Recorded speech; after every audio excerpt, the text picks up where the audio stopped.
ከ3 ቀን ነው ከ4 ቀን በፊት አከበርኩኝ። አሁን ወደ 48ኛው ገባው ማለት ነው። ከ3 ቀን ነው ከና ነገር በፊት በርዝዴይ ስለነበር እኔ ስወለድ ጀምሮ እቺ ማርያም ተብላ የምትባለው ስዕል ላይ የታቀፈችው ሕፃን ኢየሱስ ብሎ የሚሉት እንደዛው ነው። እሷም እንደዛው ናት። እሺ እሷስ እድሜዋ ስለገፋ ትልቅ ሆና ነው ተብሎ ይባል። ይሄው 48 ዓመት ሳየው ያላደገ ሕፃን። እኔ እኮ አድጌ 2-3 ልጆች ወልጄ እድሜ 48 ሞላ። እንዴት ነው ጌታዬን እንደዚህ የምታሳንሰው? በስጋ እኮ እኔ ተወልጄ አድጌያለሁ፣ እሱም እኮ በስጋ ተወልዶ አድጓል። ምን ማለት ነው ወንድሞቼ ናቶቼ? መስቀል ላይ እኮ ማሙሽ ሕፃን ተብሎ የሚባለው ኢየሱስ እኮ አይደለም የተሰቀለልን። ያው ሕፃኑ ኢየሱስ አድጎ በ30 ዓመቱ በዮርዳኖስ ተጠመቀ፣ በ33 ዓመቱ በመስቀል ላይ ሞተ። 33 እስከ 6 ወር 33 ምናምን ነገር ይባላል። በቃ ከ33 እስከ 33 እስከ 6 ወር አለቀ። ይህን ጌታ አያሳንሱባችሁ ወንድሞች እናቶች። ይሄ ኢየሱስ ነው ተብሎ ዝንቦች ላዩ ላይ ኩሳቸውን የሚኮሱበት ግርግዳ ላይ ተለጥፎ ሸረሪት የሚያደራበት እስቲ እባክሽ ያንን ስዕል አድህኑ፣ ያን ቅዱሳት ስዕል አውርጅና አዋራውን ከላዩ ላይ አራግፊለት ተብሎ የሚባል እንደዛ አይነት ሚካኤል የለም፣ እንደዛ አይነት ገብርኤል የለም። ብራዘር አቧራ የምታራግፍለት ቅዱስ ሚካኤል የለም። ያለው ቅዱስ ሚካኤል ሂዝ ሆሊ ኢንጀል፣ ቅዱስ ገናና መልአክ ነው። እኛ ቤት በምስማር መተን ግርግዳ ላይ የምንሰቅለው ኢየሱስ የለም። እኛ ቤት በምስማር መተን ግርግዳ ላይ የምንሰቅለው ገብርኤል ሚካኤል የለም። ስድብ ነው፣ ይሄ ስድብ ነው፣ ስድብ ነው።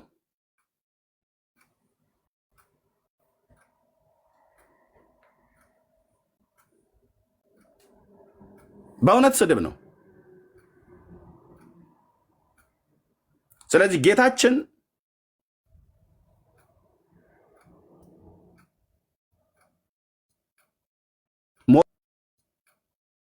ሞትን ድል አድርጎ ተነስቶ በሰማያት በአባቱ ቀኝ አለ። አድጎ ነው የሞተው። በሚመጣበት ጊዜ ከዚህ በኋላ ምን ያህል ጊዜ እንደቀረው ባላቅም፣ ግን የዘመን መጨረሻ ላይ ነን ያለ ነው። በሚመጣበት ጊዜ ሲመጣ ምናልባት ከዚህ በኋላ ከ1000 ዓመት በኋላ ይመጣ ከሆነ በሚመጣበት ጊዜ አምላክነቱን ከሰውነቱ እንደተዋሃደ በዛው በሄደበት አካል ተመልሶ ስለሚመጣ ምናልባት ከዚህ በኋላ ከ1000 ዓመት በኋላ የሚመጣ ቢሆን እንደ ምሳሌ ነው ያልኩት። የሚመጣ ቢሆን ሲመጣ የ3000 ዓመት ዕድሜ በስጋው ማለት ነው። የ3000 ዓመት ዕድሜ ያለው ሰው ነው የሚመጣው ማለት ነው። ሰው ብቻ አይደለም፣ አምላክ ነው። አምላክ ብቻ አይደለም፣ ሰው ነው። የ3000 ዓመት አይተን እናውቃለን እንዴ? እናንተ እኔ በዘመኔ እንኳን በዕድሜ በቪዲዮ ካልሆነ በስተቀር 150 ዓመት የሞላው ሰው አይቻላቅም። በቪዲዮ አይቻለሁኝ። ናይጄሪያ ውስጥ በጣም ብዙ ሰዎች አሉ እድሜያቸው 150 ድረስ ምናምን ነገር የሆኑ ሰዎች ቪዲዮ ላይ አይቻለሁ። እና በቃ ድክም ብላ አልጋ ላይ መናገር አይችሉ ምናምን ነገር አይችሉ። የ150 ማለት ነው። የ3000 ዓመት ዕድሜ በሰውነቱ ብቻ እንዴት እንደሚያስፈራ ብራዘር። ምክንያቱም ሂዝ ሆሊ ቅዱስ ነውና።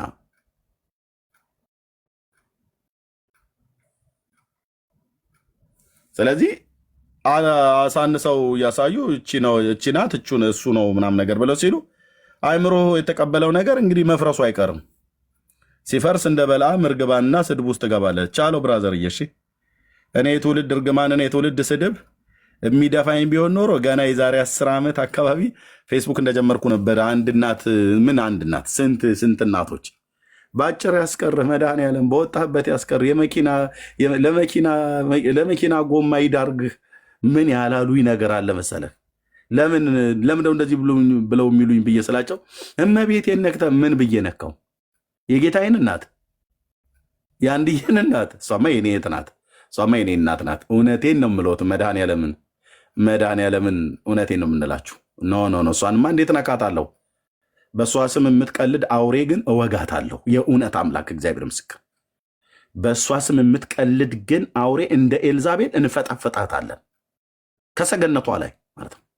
ከትውልድ ልብና አይምሮ ውስጥ ልጇ ክርስቶስ በሰው ልብ ውስጥ ሊነግስ ሲገባ እሷ ነግሳ የምትቀመጥበት ማርያም ስለሌለች የጌታዬ እናት በሰው ልብ ውስጥ ነግሼ ልቀመጥ ብላ አትልም። እሷ ራሷ ያነገሰችው ንጉሥ አለ እኮ ራሷ ማርያም ያለችው ማለት ነው። ነፍሴ ጌታን ታከብረዋለች፣ መንፈሴም በአምላኬና በመድኃኒቴ ሐሴት ታደርጋለች ብላ ትላለች። ማርያም ነፍሷና መንፈሷ በጌታ ደስ እንደሚሰኝ ነው የተናገረችው። እኔስ በማን ነው ደስ መሰኘት ያለብኝ ምለው መጠየቅ ያለብህ? በጌታ ነዋ።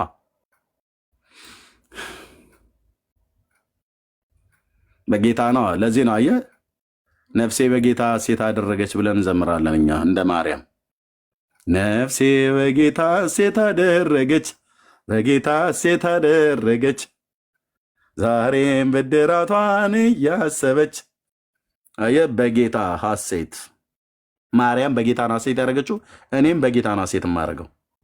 እንባቆምም እኔ ግን በእግዚአብሔር ደስ ይለኛል፣ በመድኃኒቴ አምላክ ሐሴት አደርጋለሁ ብሏል ነቢየ እግዚአብሔር እንባቆም፣ የጌታዬ እናት ማርያም።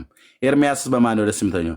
በእንባቆምና በማርያም አምላክ በእግዚአብሔር ሐሴት የማደርገው። አዎ በቃ ጴንጤው በሱ ነው በእግዚአብሔር ሐሴት የምታደርገው። አዎ ሐሴት ማለት በምክንያት ላይ ያልተመሰረተ የውስጥ ደስታ ማለት ነው። እሱን ደስታ ማን የሚሰጥ? እግዚአብሔር በመንፈስ ቅዱስ የሆነ ሰላምና ደስታ።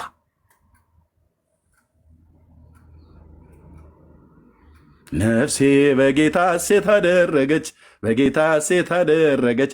ብትመጣ ማርያም ከኛ ጋር ነው ይህን መዝሙር የምዘምረው። መድኃኔዓለም ክርስቶስን ምስክሬ ነው። ምክንያቱስ እሷ ራሱ እንደዚህ ነው ብላ ያለችው፣ በዝማሬም ብቻ ሳይሆን በንግግር እንደዚህ ነው ብላ ያለችው። ነፍሴ ጌታን ታከብረዋለች፣ መንፈሴም በአምላኬና በመድኃኒቴ ሐሴት ታደርጋለች።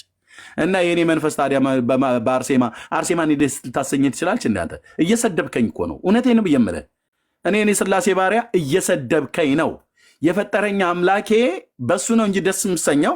እኔ ግን በእግዚአብሔር ደስ ይለኛል፣ በመድኃኒቴ አምላክ ሐሴት አድርጋለሁ። እግሮቼን እንደ ቦር እግሮች ያደርጋል፣ በከፍታዎች ላይ ያስኬደኛል ብሎ ያለውን የዕንባቆምን አምላክ ጥዬ የአርመኗን ሴትዮ አርሴማ ከተማ በርሶማ በርጩማ አትበለኝ። ዞር በል ዞር በል። ይኸው የዕንባቆም አምላክ፣ ይኸው የጌታዬ የማርያም አምላክ፣ ይኸው የዳዊት አምላክ፣ ይኸው የነቢያቱ የሐዋርያቱ አምላክ። ሁልጊዜ በጌታ ደስ ይበላችሁ አለ ጳውሎስ። አንዴ ተነግሮት የአዳም ልጅ ስለማይገባው ደግሜ እላለሁ አለ። እኔ እሰልስልሃለሁ፣ እፎርዝልሃለሁ። ጳውሎስ የተናገረው ማለት ነው። ደጋግመን ሁልጊዜ በጌታ ምን ይበላችሁ? ደስ ይበላችሁ፣ ደስ ይበላችሁ። ኢየሱስ ደስታዬ ነው። ኢየሱስ ሰላሜ ነው። ኢየሱስ ደስታችን ነው። ኢየሱስ ሰላማችን ነው። እግዚአብሔር ደስታችን ነው። እግዚአብሔር ሰላማችን ነው። ሰምተኝስ ብትሆን አለው እስራኤልን እግዚአብሔር ሰምተኝ ብትሆን ሰላምህ እንደ ወንዝ በፈሰሰ ነበር አለው። ስለሰማሁት እኔ ሰላሙ እንደ ወንዝ ፈሷል በውስጤ።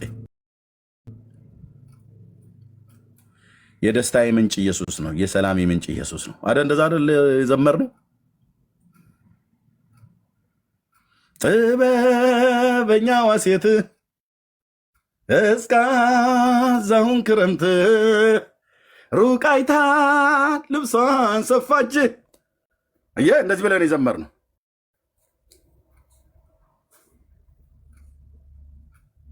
የሰላሜ ምንጭ አንተነ፣ የደስታዬ ምንጭ አንተነ። ነገር ቢሞላ ነገር ባይሞላ የሰላሜ ምንጭ አንተነ፣ የደስታዬ ምንጭ። የማርያም አምላክ ኢየሱስ ክርስቶስ ነው። የማርያም ልጅ ኢየሱስ ክርስቶስ ነው። የጴንጤውና በክርስቶስ ኢየሱስ በሚያምኑ ደስታችን፣ የደስታችን ምንጭ ማንም አይደለም። የሰላሜ ምንጭ፣ የእረፍቴ ምንጭ፣ የህይወት መገኛ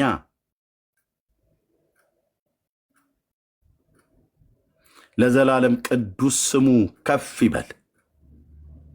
እሱን እያላቅሁ ሌላውን በሚገባው ክብር ዝቅ እያርኩ ስናገር መንፈሴ እንዴት ሐሴት እንደሚያደርግ አልኩ። በማ በእግዚአብሔር ከፍ ያለውና የከበረው የተመሰገነው የአብርሃም የይስሐቅ የያዕቆብ አምላክ የእስራኤል ቅዱስ ልዑል እግዚአብሔር ስሙ ከፀሐይ መውጫ እስከ መጥለቂያው ድረስ የተመሰገነ ነው።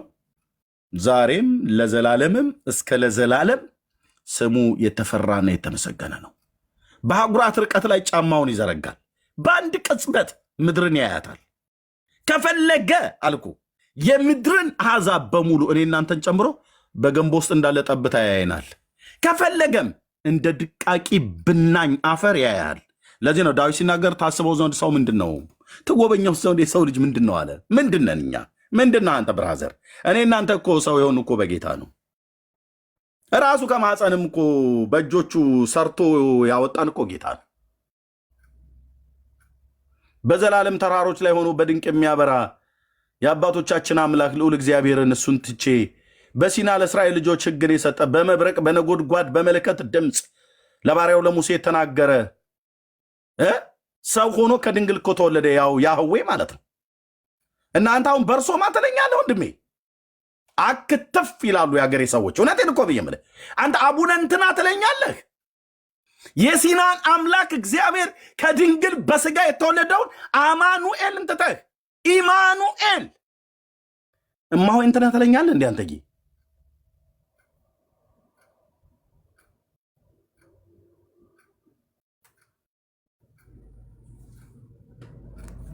ነውር ነው። በሀገራችን ንግግር፣ በትልልቆቹ ንግግር ብልግና ነው።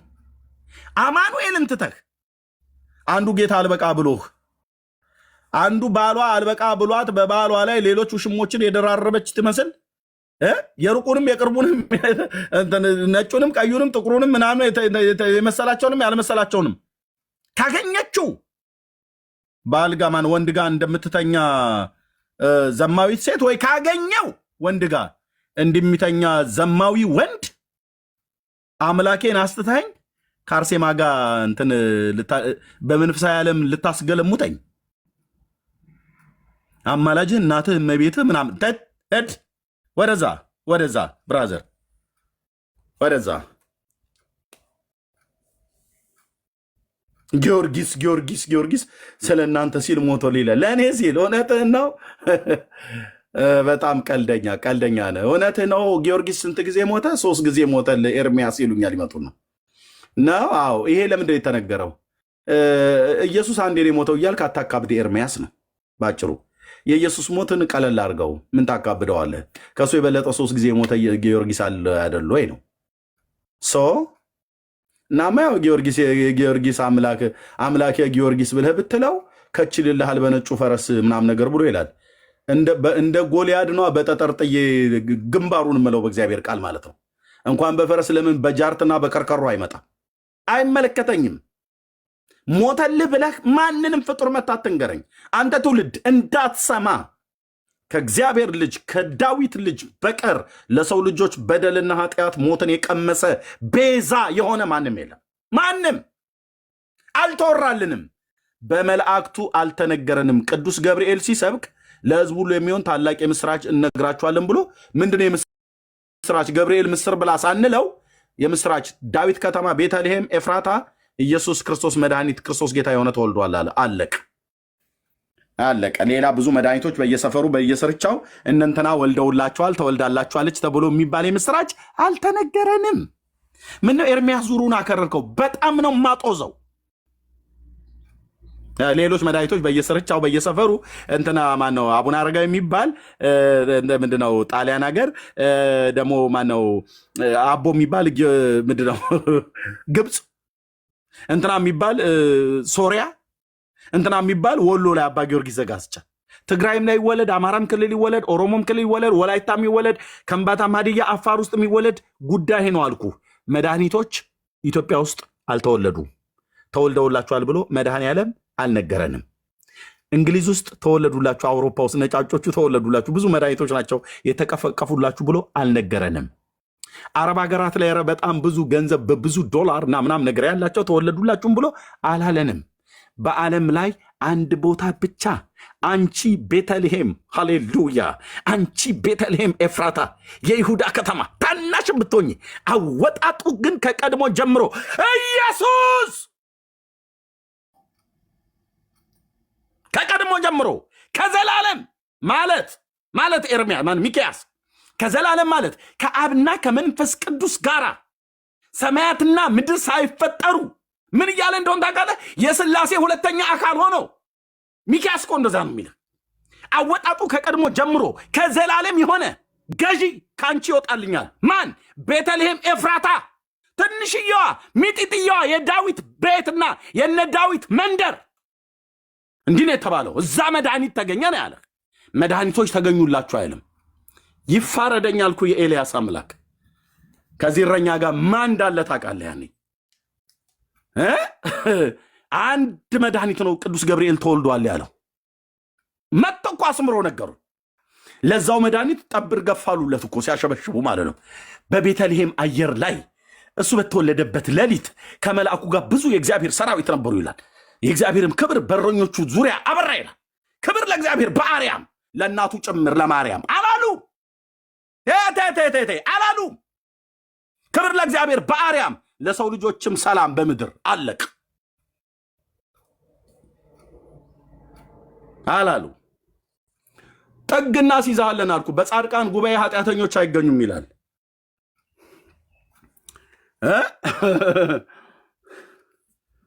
መንፈስ ቅዱስ ለዘላለም ስም ይባረክ። አላሉም። መተህ ገና ትከራከርልኛል አይደል? ጊዮርጊስ የሚባል ሰውዬ እንትና ሞተልህ፣ እግሩ ተቆረጠ፣ ጥፍሩ ተነቀለ ምናምን ነገር እያልክ የራሱ ጉዳይ ነው፣ የራሱ ጉዳይ ነው። ምንም ዱጭ አይልብኝም ይላሉ የሀገሬ ሰዎች ሲናገሩ። ዱጭ አይልብኝም ምናምን ነገር ይላሉ። ብራዘር ምንም ብትነግረኝ ለጴንጤው ምንም መታ ይኸውልህ እንትና ምናምን ብለህ ብትል ዱጭ አይልብንም። በኢትዮጵያዊ ንግግር ኢየሱስ ስትለን ነው ጆሮዋን የምትቀስረው እህቴ ጴንጤዋ የሆነች ወንድሜም ሆነ ጆሮውን የሚቀስረው ለመስማት። አቤት እንዴት ይጣፍጣል ስሙ፣ ስምህ እንደሚፈስስ ዘይት ነው፣ ደናግል ወደዱ አለችው። አለቅ። ይህንን ጌታ ንገረኝ። ሰኞም፣ ማክሰኞም፣ ሮብም፣ ሐሙስም፣ ዓርብም፣ ቅዳሜም፣ እሑድም፣ መስከረም፣ ጥቅምት፣ ኅዳር፣ ታኅሳስ፣ ጥር፣ የካቲት፣ መጋቢት፣ ሚያዝያ፣ ግንቦት፣ ሐምሌ፣ ነሐሴ፣ ጳጉሜ ዓመታት ቢቀያየሩ መተህ ንገረኝ። አልሰለችም። አንዳንድ ጊዜ ጠዋት ተነስተን ቁርሳችንን ስንበላ ኮርንፍሌክስ በልተን ከሆነ በሚቀጥለው ጊዜ ጨጨብሳ፣ ከዛ ደግሞ ገንፎ፣ ከዛ ደግሞ የሆነ እንቁላል ፍርፍር፣ ከዛ ደግሞ የሆነ ምናምን ነገር እንደዚህ ወይ የሚቀባባ አድርገን እንደዚህ ልንበላ እንችላለን። ስለሚሰለች አንድ አይነት ነገር ጠዋት ተነስታ አትበላም። ምሳም ይቀያየራል። አንዴ ምስር ወጥ፣ አንዴ ስጋ ወጥ፣ አንዴ እንትን ወጥ፣ አንዴ በጎመን፣ አንዴ በእንትን፣ አንዴ በሚጥሚጣ፣ አንዴ ብቻ ቀያይረህ ትበላለህ። ለምን እንደምትቀያየረው ለጤንነት የሚያስፈልጋል ተብሎ ስለተባለ ደግሞ በተከታታይ ብትበላው ይሰለቻል። ኢየሱስ ግን ጠዋት በልተኸው ቀን እኮ አይደለም ከነገርከኝ ከአንድ ደቂቃ በኋላ ይርበኛል፣ መስማት ፈልጋለሁ ስሙን ማለት አይሰለችም። የኔ ጌታ አይሰለችም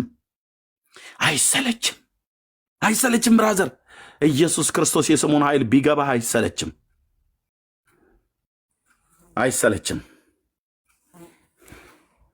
ይኸው በዚህ ጥቂቷ ዘመኔ እሱ ካወቀኝ፣ እሱ ከጠራኝ፣ እኔም ካወቅኩት ጊዜ ጀምሮ አይሰለችም። በእውነት ጴንጤዎች እንዴት አይነት መንፈስ ነው ያገኛችሁ እኮ አንቺዬ። እውነቴን እኮ ነው የምለው ወንድሜ። ከኔ በፊት ጌታን የምታውቁ የነበራችሁ ሰዎች እንዴት ታጣጥሙ ነበር? አየህ፣ አዳራሽ ውስጥ ቁጭ ብለህ በጣም ነበር የምታጣጥመው። ጌታ ኢየሱስ ክርስቶስ የስሙ ኃይል ነፍሴ የወደደችውን አያችሁት እየተባለ ሲሰበክ ቁጭ ብለህ በእንባ እየሰማህ እያጣጣምክ ትወጣለህ። ለእኛ ግን አልነገራችሁንም። በወቅቱ ብትነግሩንም በብዙ ተረት ታስረን ስለነበር አልሰማናችሁም። ግን እኔ እግዚአብሔር ራራልኝ ብዙ ሳልላላጥ ማለት ነው። ነፍሴ ትፈልጋው ነበረ። ጌታ የልቤን ያውቃል። ትፈልጋው ነበር። የእግዚአብሔር አገሩ የት ነው እያልኩኝ እረኝነት ቦታ ከብቶች ስጠብቅ አወራ ነበር። እናቴ በሕይወት አለች። የእግዚአብሔር አገሩ የት ነው? የት ነው የሚኖረው? ሰው እንዲህ ብሎ ይጠይቃል እንዴ? ከብት በሚጠብቅበት ቦታ ላይ ለእኔም እንግዳ ነው። ዛሬ ሚስቴ በርዝዴ ነው እና ከእሷ ጋር ወጣ ብለን ነበረ ወደ ከተማ። እያወራኋት ነበር ይህንን ነገር ትዝ ብሎኝ። በየጊዜው ነው ጌታ የሚያስታውሰኝ። እረኛ በጎች ከብቶች በምጠብቅበት ቦታ እግዚአብሔር አገሩ የት ነው? ያልተመለሰ የኤርሚያስ ጥያቄ ነበር። እናትና አባቱ ሊመልሱት እዛ ሰማይ ነው ያለው ይሉኛል። እኔ በተወለድኩበት ምስራቅ በኩል ከቤታችን በምስራቅ በኩል በኦሮምኛ ቶልቱ ተብሎ የሚባል ተራራ አለ እና ከዛ ትልቅ ነው ተራራው። ከዛ ጀርባ የሰማያዊ አድማስ ተተክሏልና እግዚአብሔር በዛ በኩል ያለ እየመሰለኝ እያንጋጠትኩ አለቅስ ነበር። የአብርሃም አምላክ አልተወኝም። አገሩ የት ነው ብዬ ስል የነበረውን እረኛ በምን አይነት ተአምራት ወደ አዲስ አበባ እንደገባው አላውቅም። ገባው፣ አገኘኝ። ካገኘኝ በኋላ አገሩ የት ነው ብዬ ስል የነበረው ጌታ መጽሐፉን ጴንጤዎቹ ሲያስነብቡኝ የሚወደኝ ቢኖር ቃሌን ይጠብቃል፣ አባት የሚወደዋል፣ ወደ እርሱ እንመጣለን፣ በእሱ ዘንድ መኖሪያ እናደርጋለን ብሎ የሚል ቃል አየሁ። በእርሱ ዘንድ መኖሪያ እናደርጋለን፣ ራሴንም ገልጠለታለሁ፣ በእሱ ዘንድ መኖሪያ እናደርጋለን። እና እግዚአብሔር አገሩ የት ነው ብዬ ስለ አገሩ አድርጎኝ መኖሪያው አድርጎኝ ቁጭ። ሃሌሉያ! እንዲህ ላለሁ ይኸው ከዛ ጊዜ ጀምሮ የእስራኤል አምላክ የጴንጤዎች አምላክ ጌታ እግዚአብሔር ለዘላለም ስሙ ይባረክ። አገሩ አድርጎኝ ቁጭ።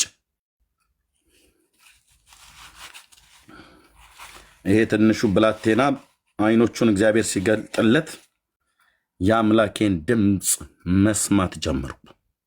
ራእዮችን፣ ህልምን እግዚአብሔር አምላክ እንደ ቅዱስ ቃሉ ጸጋ ስጦታ የሚባል ጌታ ይናገራል። ወንድሞቼ ናቶቼ፣ እንደዚህ አይነት ጥያቄ ያላችሁ ሰዎች አላችሁ። ይሄው እኔ ምስክር ነኝ አልኳችሁ። አዎ ይናገራል።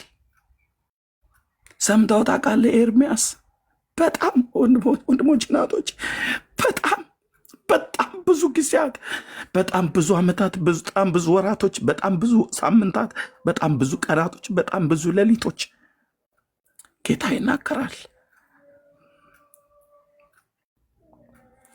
ጌታ ይናገራል። ለካ ጌታ የሚናገር አምላክ ነው። እኔ አላውቀውም ነበረ። ወደ እናንተ ጋር ስመጣ ነው፣ ወደ ጴንጤዎቹ ጋር ስቀላቀል ነው ጌታ እንደሚናገር ያወቅኩት። ተናግሮኝ ማለት ነው። ተናግሮኝ ድምፁን ሰምቼ ይናገራል እላቸዋለሁ። ወንድሞቼ እናቶች፣ ይናገራል። ኢየሱስ ክርስቶስ በጣም ነው የሚናገረው። በጎቼ ድምፄን ይሰማሉ ብሎ ያለው በደንብ ነው የሚናገረው። በደንብ ነው የሚናገረው። ዳዊት እንዳለው እግዚአብሔር አምላክ የሚናገረውን እሰማዋለሁ፣ ሰላምን ለሕዝቡና ለቅዱሳኑ ልባቸውን ወደ እርሱ ለሚመልሱት ይናገራል ብሎ ያለው ቃል በሕይወቴ ያየሁት። ጌታዬ ይናገራል። ይህን ጌታ ትተን ከዚህ ጌታ ላይ እጃችን አይናችን አንስተን ሌላ ላይ እንድንመለከት ያደርጉናል። አልሰማም አልኩ ብራዘርዬ፣ አልሰማም። የዘመኔ ቁጥር አጭር ይሁን አልኩ፣ አልሰማም። ከመጽሐፍ ቅዱስ ውጭ ሌላን አልሰማም። ከአምላኬ ውጭ ሌላን አልሰማም። ያለሁበት የተጠጋሁት ጌታ ያስጠጋኝ ጌታ ተስማምቶኛል። በክንፎቹ ጥላ እርፍ ብያለሁ። እሱ የመረጣቸው ቅዱሳን ወንድሞቼና እህቶቼ፣ አማኞች፣ ወንጌላውያን፣ መናፍቃን፣ ጴንጤ፣ ጭራቆች፣ አውሬው ተብሎ ሲባሉ የነበረው በጉባኤያቸው በመገኘት የአባዬን ክብር አግኝቸዋለሁ፣ አይቸዋለሁ። እጁ ስትሰራ አይቻለሁ። በጉባኤ መካከል ሲናገር አይቸዋለሁ። ለዘላለም ርስት የተመረጠ ሕዝብ እንደሆነ ገብቶኛል። ለዘላለም ስሙ ይባረክ። ያልተጻፈላቸው ቅዱሳን የተባሉ መታ አምጣ መረጃ ተብለህ ስትባል ከመጽሐፍ ቅዱስ ላይ አንድ ቦታ እንኳን አታሳዩ። አንድ ቦታ ክርስቲያኔ ብለህ ትለኛለህ፣ ግን እግዚአብሔር አምላክ እንኳን እንደሚናገርህ እንኳን አታውቅም። በደመ ነፍስ ትመላለሳለህ፣ ትወጣለህ፣ ትገባለህ። ግን ስትጠይቅ የኦርቶዶክስ ክርስቲያን ነኝ ትላለህ።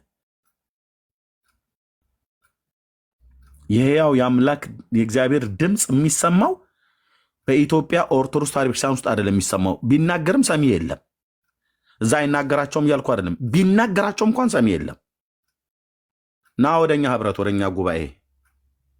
እኔ ጴንጤ ስለሆንኩ ልንገር፣ በዓለም ዙሪያ ያሉ ና ወደኛ ህብረት፣ ወደኛ ጉባኤ። እነዚህ አንዳንድ ቀጣፊ የሆኑች ሰዎችን እነሱ ስላሰደቡ እንዳይመስለን። ጄኒውን የሆነ የሕያው አምላክን የእግዚአብሔርን ድምፅ ከተናገረኝ ቀጥታ ነው የምነግርህ። ቀጥታ ካልተናገረስ የተገለጠውን የእግዚአብሔርን ቃል ሰብካለሁ። ለዚህ ነው እንደ እብድ እየሰደቡን አገራዊ ጉዳይ እንኳን ሲሆን ፊት ለፊት ወጥቼ የተናገርኩትኝ። መልእክቱ ከእግዚአብሔር ነው አይደለም ብሎ የሚለው ነው እንጂ ሊያስጨንቀኝ የሚገባው መናገሪያው አይደለም የሚያስጨንቀኝ። እግዚአብሔር ጻድቅ ነው። በአንተ ምክር መራኸኝ ከክብርም ጋር ተቀበልከኝም ብሎ እንዳለ ባሪያው ዳዊት ያው ይመራናል ጌታ። የጽዮን መንገደኞች ነን። ተከተሉን ብሎ ያለ ጌታ አውላላ ሜዳ ላይ ጥሎ ሊሄድ አይደለም። ተከተሉኝ ብሎ ሲል ስፍራን አዘጋጅቶልን የት እንደሚያደርሰን አውቆ ነው ተከተሉኝ ያለው። ማናቸውም የሃይማኖት መሪዎች አንዳቸውም ያስከተሏቸውን ሰዎች የዘላለምን የህይወት ተስፋ አይሰጧቸውም። መሐመድ በል፣ አላህ በል፣ እንትና በል፣ ማነው ቡዳ በል፣ ሂንዱዝም በል፣ ባለቦርጫሙ ሰውዬ በል፣ ማንም ምድር ሁሉ የተሸከመቻቸውን ጣዖታትን ሁሉ ታምጣት አቅርብ። በኢሳይያስ መጽሐፍት ላይ ጌታ እንደተናገረ ማለት ነው። ይቅረቡ ይምጡ፣ አማልክቶቻቸውን ይጥሩ ብሎ አለ ጌታ። ይጥሩ እስኪ ነገ የሚሆነውን ነገር ይንገሩን፣ አብረን እንደንግጥ አላለም ጌታ? እንደንግጥ እስኪ ይንገሩን፣ አማልክቶቻቸውን ይጥሩ አለ። እናንተ ግን ከማን ጋር ያመሳሰላችሁኝ ብሎ እስራኤልን ሲገስጽ ማለት ነው። አሕዛብ አማልክቶቻቸውን ይጥሩ፣ ይሰብስቡ፣ ይናገሩ እስኪ አማልክቶቻቸው እና እንደንግጥ አለ። እኔም ልደንግጥ እናንተም ደንግጦ አብራችሁ፣ አማልክቶቻቸው ግን ይምጡና ይናገሩ አለ። ከጥንቱን እኔ አይደለሁ እንዲያሳየውት አለ። እነዚህን ሁሉ እኮ እጄ ፈጥሬያቸዋለሁ አለ። እጄ ፈጥራቸዋለች አለ። እና እስራኤል ግን አንተ ምን ሆነ ነው? ከማን ጋር ነው የምታስተያዩኝ? ከማን ጋር ነው የምታነጻጽሩኝ አላቸው። ይህንን አምላክ ነው እኮ ጴንጤ የሚያመልከው። ከዚህ ከፍታ ላይ ወርደህ አቡነ በርሶማ አቡነ በርጩማ ብለህ ስትል እኮ ነው በጣም የሚያሳዝነው።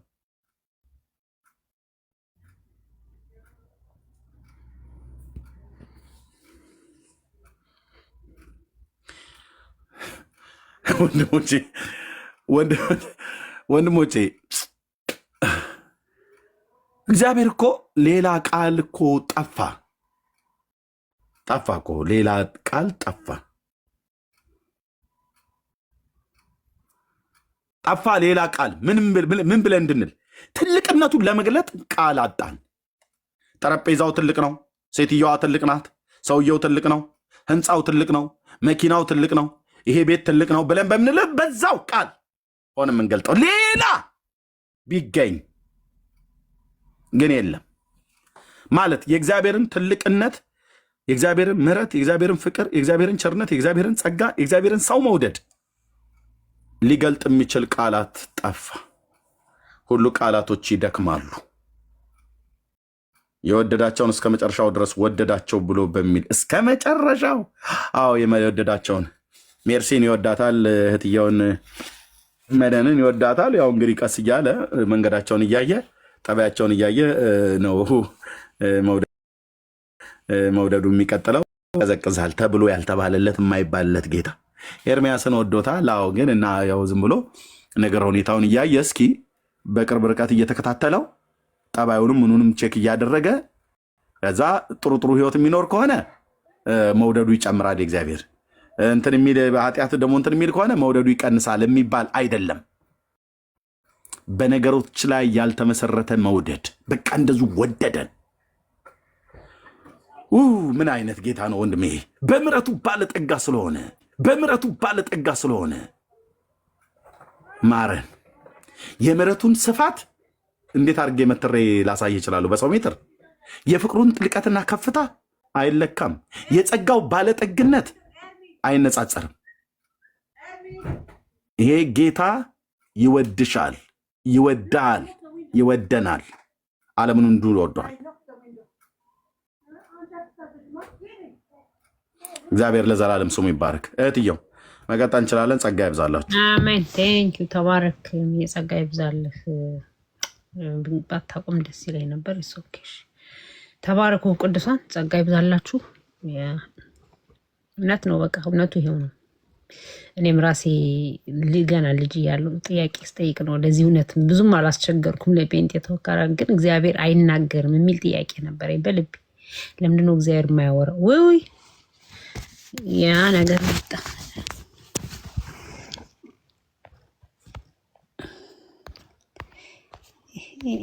ፈዝል ደግሞ ሲያስተና አላችሁ እንዴት ናችሁ? ወጣ አይደል? እኔም እኮ ልወጣ ነበርና አንድ ነገር ብዬ በቃ ልውረድ በሉ ደህና ዋሉ ብዬ ልውረድና አንዴ ማርያም ስትንግስ ነው ምናምን ተብሎ ስንሄድ በጣም ነው ኦርቶዶክስ ሃይማኖት ውስጥ እንትን ያልኩትና ነይ ነይ እምዬ ማርያም ነይ ነይ እምዬ ማርያም የሚል መዝሙር ካወቃችሁ እንሄዳለን።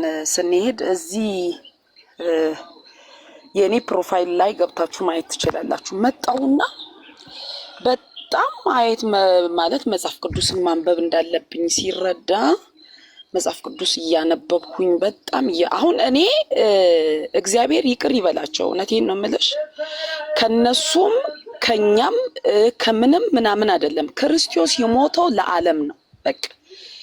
ይሄን ደግሞ በደንብ አድርገው ቢያነቡት ምን ያህል ተረድተው ቁጭት ውስጥ እንደሚገቡ የሚታወቅ ነገር ነውና መጣሁኝና አሁን ነው እኔ 5 ወር 6 ወር ፕሮፋይሌ ላይ ማየት ትችያለሽ። አሁን ቲክቶክ ከለቀኩ ዘፈን ላይ ምናምን ነው የቀድሞ ታሪክ አለኝና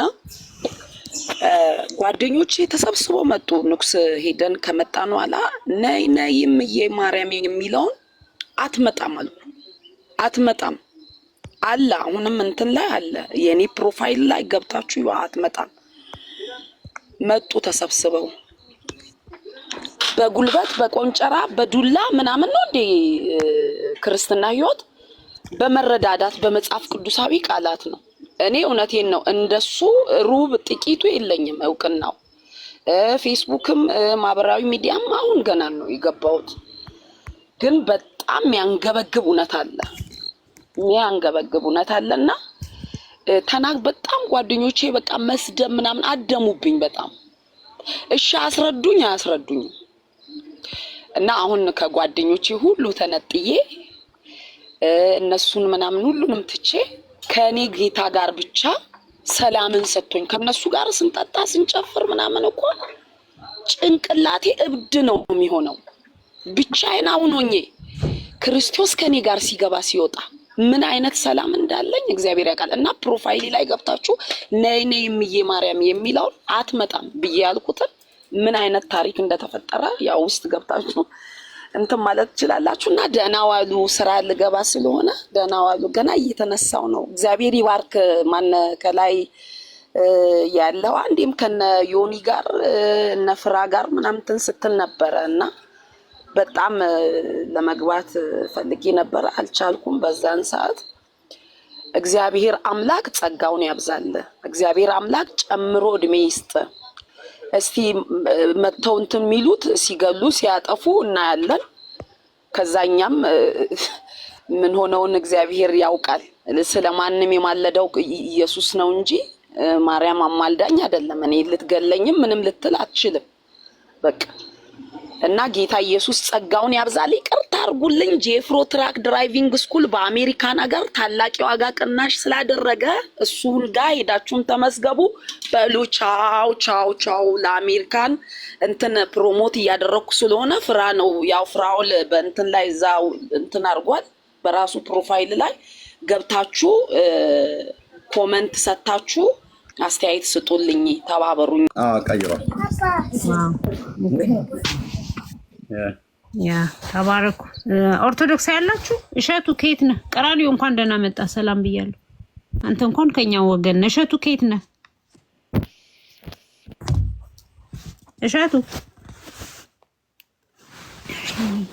እሸቱ የለህም። በቃ ላወርድ ነው። ገብታችሁ ዝም ካላችሁ መውረዳችሁ ነው። ቀራኒዮ ሰላም ብለው ይቅርታ ወንድሞች። ሰላም ነን። እንዴት ናችሁ? እርሚ ሁላችሁ ሰላም ብያለሁ። እንደምናችሁ? እንኳን ደህና መጣ። እንኳን ደህና መጣ። ተባረክ። ግቡ ካላችሁ ወገኖች ላኩ ገስት። እንግዲህ የምታምኑባቸው የቅዱሳን ምልጃ እውነት አሁንም ስለምታምኑ ማለት ነው። እና መጽሐፍ ላይ አለ ወይ ተጽፏል ወይ? እና እስኪ ያሳዩን ከተጻፈ። እኛ እንግዲህ ሳናነብ ያለፍን የዘለልነው ካለ እንድታሳዩኝ ነው። ጸጋ ይብዛላችሁ። ተባረኩ። የቅዱሳን ምልጃ መላእክት ያማልዳሉ ወይ? እኔ ገርመኛል ግን እሱ ነገር። አንኩ የው ስንታችሁን ጸሎት ግን ይሰማሉ? እኔ ያው እነዚህ ቅዱሳን እውነት የስንት ሰው ጸሎት ነው የሚሰሙት? በየዓለሙን ሁሉ ነው ዓለም ላይ የተበተነውን ኦርቶዶክሳዊ ጸሎት ነው የሚሰሙት። የኢየሱስ ክርስቶስ ማማላጅነት ተጽፎ የመላእክት አልተጻፈም፣ የቅዱሳን አልተጻፈም። ግን ታምናላችሁ ያልተጻፈው? አብይ ነህ? አብይ አቤት አቤት። ሰላም ሰላም ካንተና ሰላም ናችሁ? እንዴት ናችሁ? እግዚአብሔር ይመስገን ያ ደህና ነን አለሁ። እኔ እንኳን የወንጌል አማኝ ነኝ። ኦኬ። አንድ በህይወቴ የገጠመኝ ነገር ስለነበረ ያው ወደ ጌታም የመጣሁበት አንድ ምክንያት እሱ ስለሆነ እንደው ለሰዎች ትምህርት ከሆነ አንድ ነገር ልናገር ብዬ ነበረ። እሺ አጠራለሁ እንዳታረስ። እሺ እንተንም ያው ከተወሰነ ዓመታት በፊት የሆነ በወጣቶች ተሰብስበን ጉዞ እንሂድ ተባብለን ዝቋላ አቦ የሚባል ቦታ ተያይዘን ሄደን ነበረ። ኦኬ። እና እንግዲህ እግዚአብሔር በሚያውቀው በጣም ረጅም መንገድ ነው በእግር የተጓዝነውና ሄድን አደርን። ከዛን እኛ ያው አናቅም ወጣትነትም አለ እግዚአብሔርን ለማምለክ ነው ለማክበር። ታቦት ወጣ። ታቦቱ ወንዝ አለ ሐይቅ አለ። ሐይቋን ዞረ። ከዛን ሐይቁን ዞሮ እኛም ታቦት ተከትለን ዞርንና ዞረን ወደ ተነሳንበት ቦታ ደረስን ማለት ነው። ወደ ተነሳንበት ቦታ ስንደርስ ከዚህ ታቦታ እንደዞራል ከዚህ ጸበል ቅዱና ጸበል ሂዱ ተባልን። ከዛን በጄሪካን ሁላችንም ጸበል ቀዳን። ከዛን ከተወሰነ ከ2 ከ3 ደቂቃ በኋላ ማአት ሰዎች ተሰብስበው መጡ። ሌላ ባዕድ አምልኮ የሚያመልኩ። ከዛን እዛው አካባቢ ላይ እኛ ጸበል ከምንቀዳበት ቦታ ላይ ውሃ እየቀዱ ቡና እያፈሉ እዛው የራሳቸውን የአምልኮ ስርዓት ማድረግ ጀመሩ ማለት ነው። ከዛን ደነገጥን። የተወሰኑ ወጣቶች አለን፣ ብዙ ህዝብ ነው ያለው። ህዝቡ ለካ ይህን ያውቃል። ምንድነው ብለን ጠየቅን። ለምንድነው? ይሄ ጸበል ነው፣ እኛ ጸበል ብለን ነው ይሄ ቀዳን ያለ ነው። እነሱም ቡና እያፈሉበት ነው ከዚህ ቀርተዋል። ከዛን በቃ እንዳትናገሯቸው ተዋቸው ብሎ ለምን በቃ እነሱን ካባረሩ ውሃው ይደርቃል። እነሱን ካባረሩ ጠንቋዮች ናቸውና እዛ አካባቢ ያሉ ጠንቋዮች ናቸው እና የጥንቆላ ስርዓታቸውን እያረጉ ነው የሚያረጉት። በዛው በአቦ ቀን ነው በዓል በሚከበር ታቦት በሚወጣበት ቀን ነው ይህንን በዓል የሚያከብሩት ወጥተው ማለት ነው። ከዛን እንዴት አልንኛ ደነገጥኩኝ።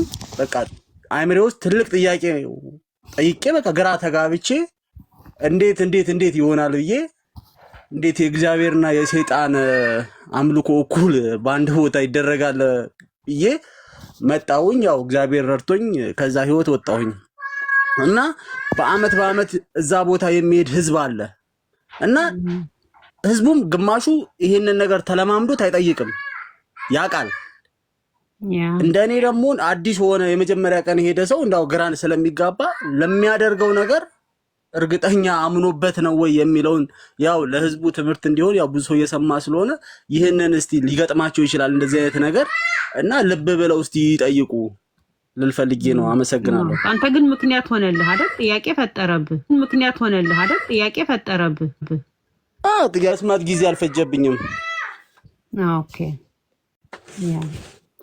ያ እውነት ነው። እኔም ልጅ እንኳን እኔም ጠይቅ ነበር ለነገሩ።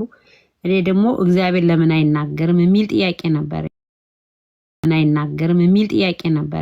ለምንድን ነው እግዚአብሔር ለሰው የማይናገረው እላቸዋል። ምንድን ነው አንቺ ካለ እድሜሽ እንደዛ ይቆጡኛል ካህናቱ።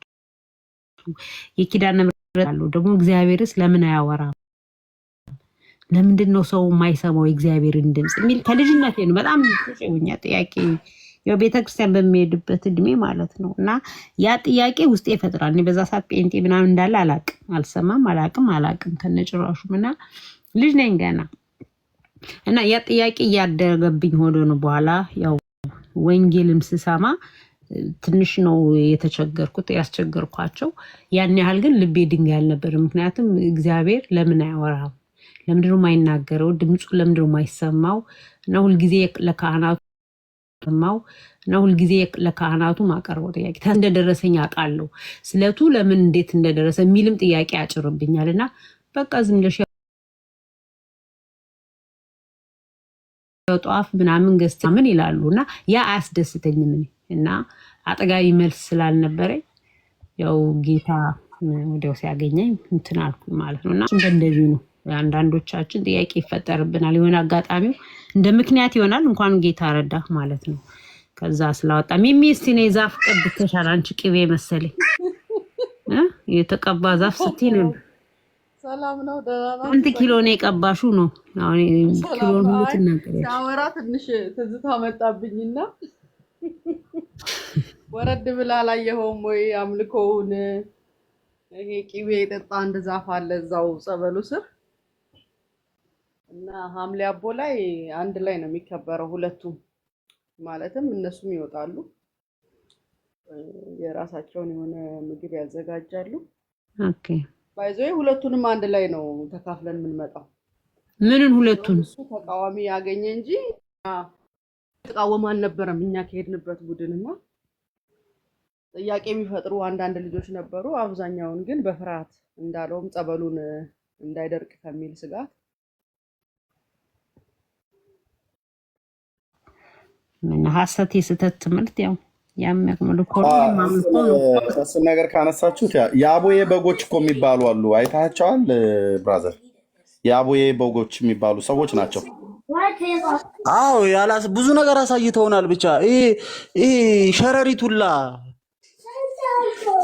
በቃ ጥሻጥሽ ውስጥ የለም እዛ ሁሉ ነገር በቃ የእሳቸው በረከት ነው ሁሉ ነገር። ሰዎች ነው። እኔ እሱ ነገር ግን አልገባኝ። አንድ ጊዜም ስታሳዩ ኤርሚ አልገባኝ። ሆነን ለመናገር ሰዎች ነው በጎች ሰውን አዎ ብሩኬ ሲያሳይ አንድ ጊዜ አይቼ ሳይገባኝ ነው በምን አጋጣሚ እንደወጣው ባላቅም እሱ ነገር አይቼዋለሁ። በእርግጥ ግን ሰዎቹን አልመሰለኝም። በጉን ነው ያዌ በግ ይመስልኝ። ሰዎቹ ነው እንጂ ሰዎቹ ምን ሊሆኑ ነው በግ የተባሉት? ቆይ ወንድምነት ይመጣል በኋላ ይነግረናል። የአቡዬ በጎች እንዶ ጌታ ኢየሱስ አባቴ። እኔ እኮ ኢየሱስ ለምን ሞተ? ለምን መጣ?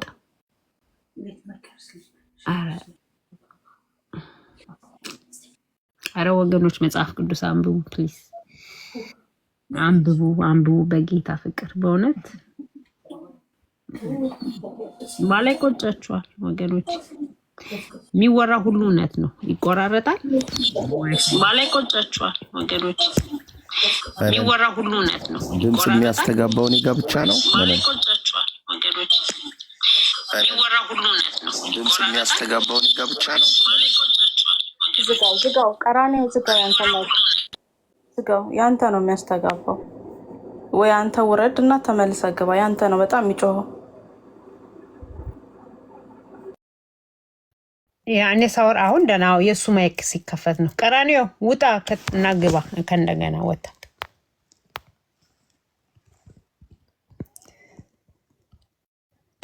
ግባ። እሺ ገስት ላኩ። ሁለት ቦታ አለ። ኦርቶዶክሳውያን ገስት ላኩ።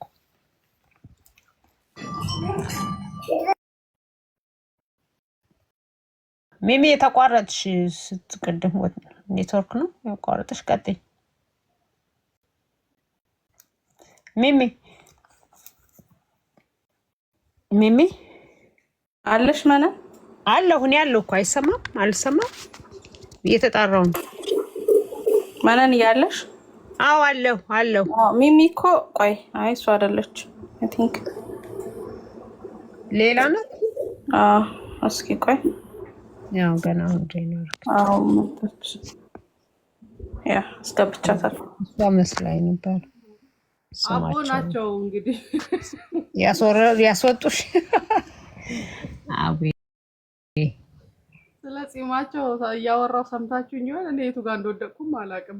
ስልኩን አንከባለሉሽ የሆነ ቅቤ ምናምን እያልሽ ነው፣ ወንዝ እያልሽ ነው ያቆምሽው። እናቶች ምናልባት እንደዛ የሚያደርጉ እናቶች አሉ። ከዛ ደግሞ ጺም ይሰበሰባል ለቡዳ ተብሎና ልኩ ነበረ። ለምን ጸበል አገልግሎት ነበረን በአጥቢያችን በኩልና እዛ ስንሄድ የታሰሩ ጸበል ሁልጊዜ የሚጸበሉ እስቲ በቃ እነሱ ጋር ወስጄ ላጭሰውና ብዬ ወስጄ ሞከርኩኝ ማለት ነው። የጺማቸውን ጺማቸው ቡዳ ይሄ ምናምን ያስለቅቃል የሚል ነገር ማለት ነው። ከዛ ሳጨሰው ምንም ወፍ የለም። ባጨስ ምንም ነገር የሚታይ የለም።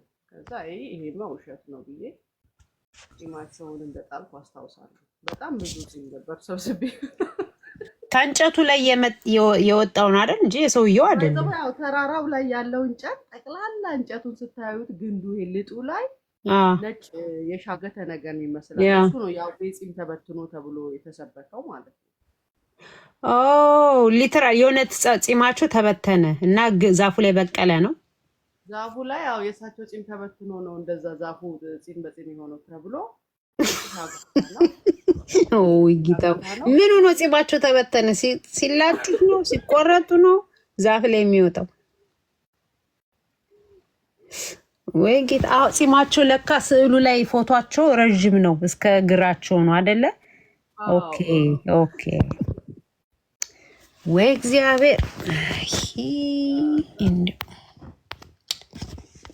ወይ ስለዚህ ዛፉ ላይ ሁሉ የበቀለ የእሳቸው ጺም ተብሎ አሁን ትዝ አለኝ። ደግሞ ሮብ አርብ ያልጾመ ሮብ ድንጋይ ላይ ሮብ ያልጾመ አይወጣም ይባል ነበር። አርብ ድንጋይ ላይ እንዲሁ አርብ ያልጾመ ይባል ነበር። የምን ድንጋይ? ድንጋይ ያለ የሆነ አለት ነገር ወደ ከፍታ ያለው ብዙ ሰው እየተንሸራተተ ይወድቃል። እንግዲህ መጀመሪያ ነው ስራው የሚሰራው ማለት ነው። እና እኔ አልጾምኩም፣ በልቼ ነበር እንዳጋጣሚ። እኔ አንድ ቀን ጾሜ አላውቅም። እንጣጥ ብዬ ወጣሁት። አንድ ቀን ጾሜ አላውቅም። እንግዲህ እግዚአብሔር በሚያውቀው እንጣጥ ብዬ ትወድቂያለሽ ሲሉኝ እኔ አይ አልወድቅም አልኩና ወጣው ማለት ነው ላይ ድረስ። እንዴት ሳትጾም ወጣች ተባለ። አይ ውሸቷን ነው ጾማለች፣ በቃ አውቃ ነው እንጂ ጾማ ነው ብለው ያው እምነታቸውን ለማጠንከር አስተባብለው አለፉና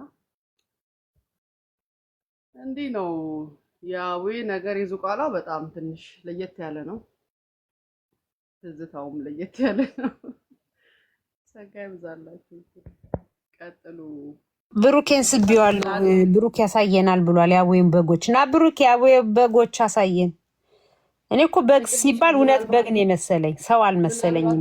የቅዱሳንና መላእክት ያማልዳሉ የሚለው እሱ ላይ ብንሞክር ምልጃ የሚለውን መጽሐፍ ቅዱሳዊ የሆነውን ትርጓሜ ወይም አንዳንድ ኢያሱን በጣም እኛ አሁን በፊትም ይዘን የምንከራከር የነበረው መጽሐፈ ኢያሱን ነበርና ታሪክ የተቀመጠ ነገር ስላለ በቀጥታ ግን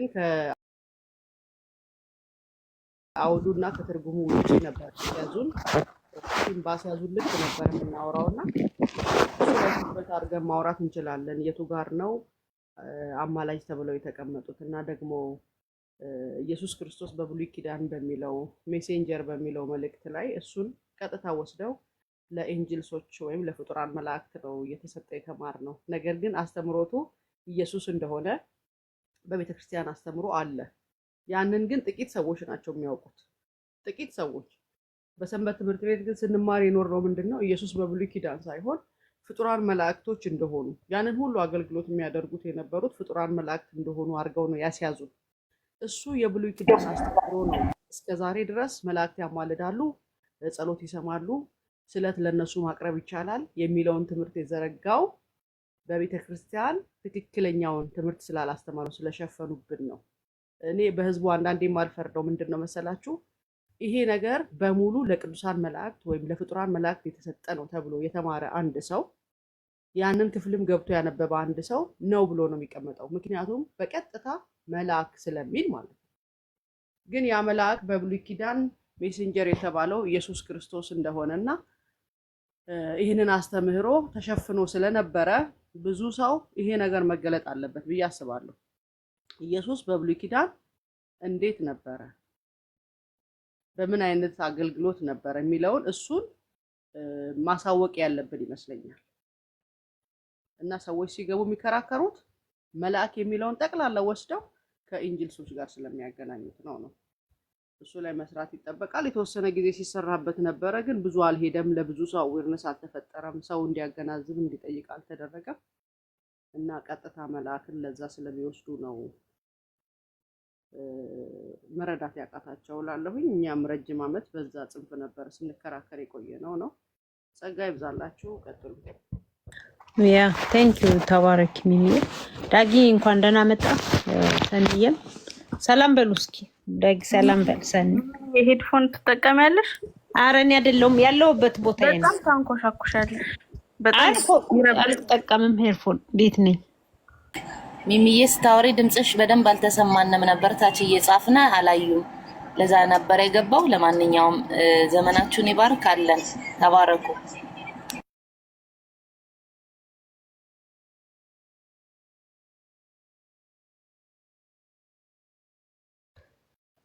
ቴንክ ዩ ተባረኪ ሰንዬ።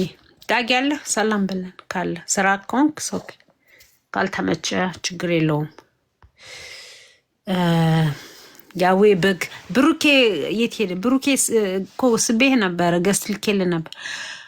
ያዌን በግ እንድታሳየን ማለት ነው። ያዌ ያው ያዌ አልተሳሳትኩም።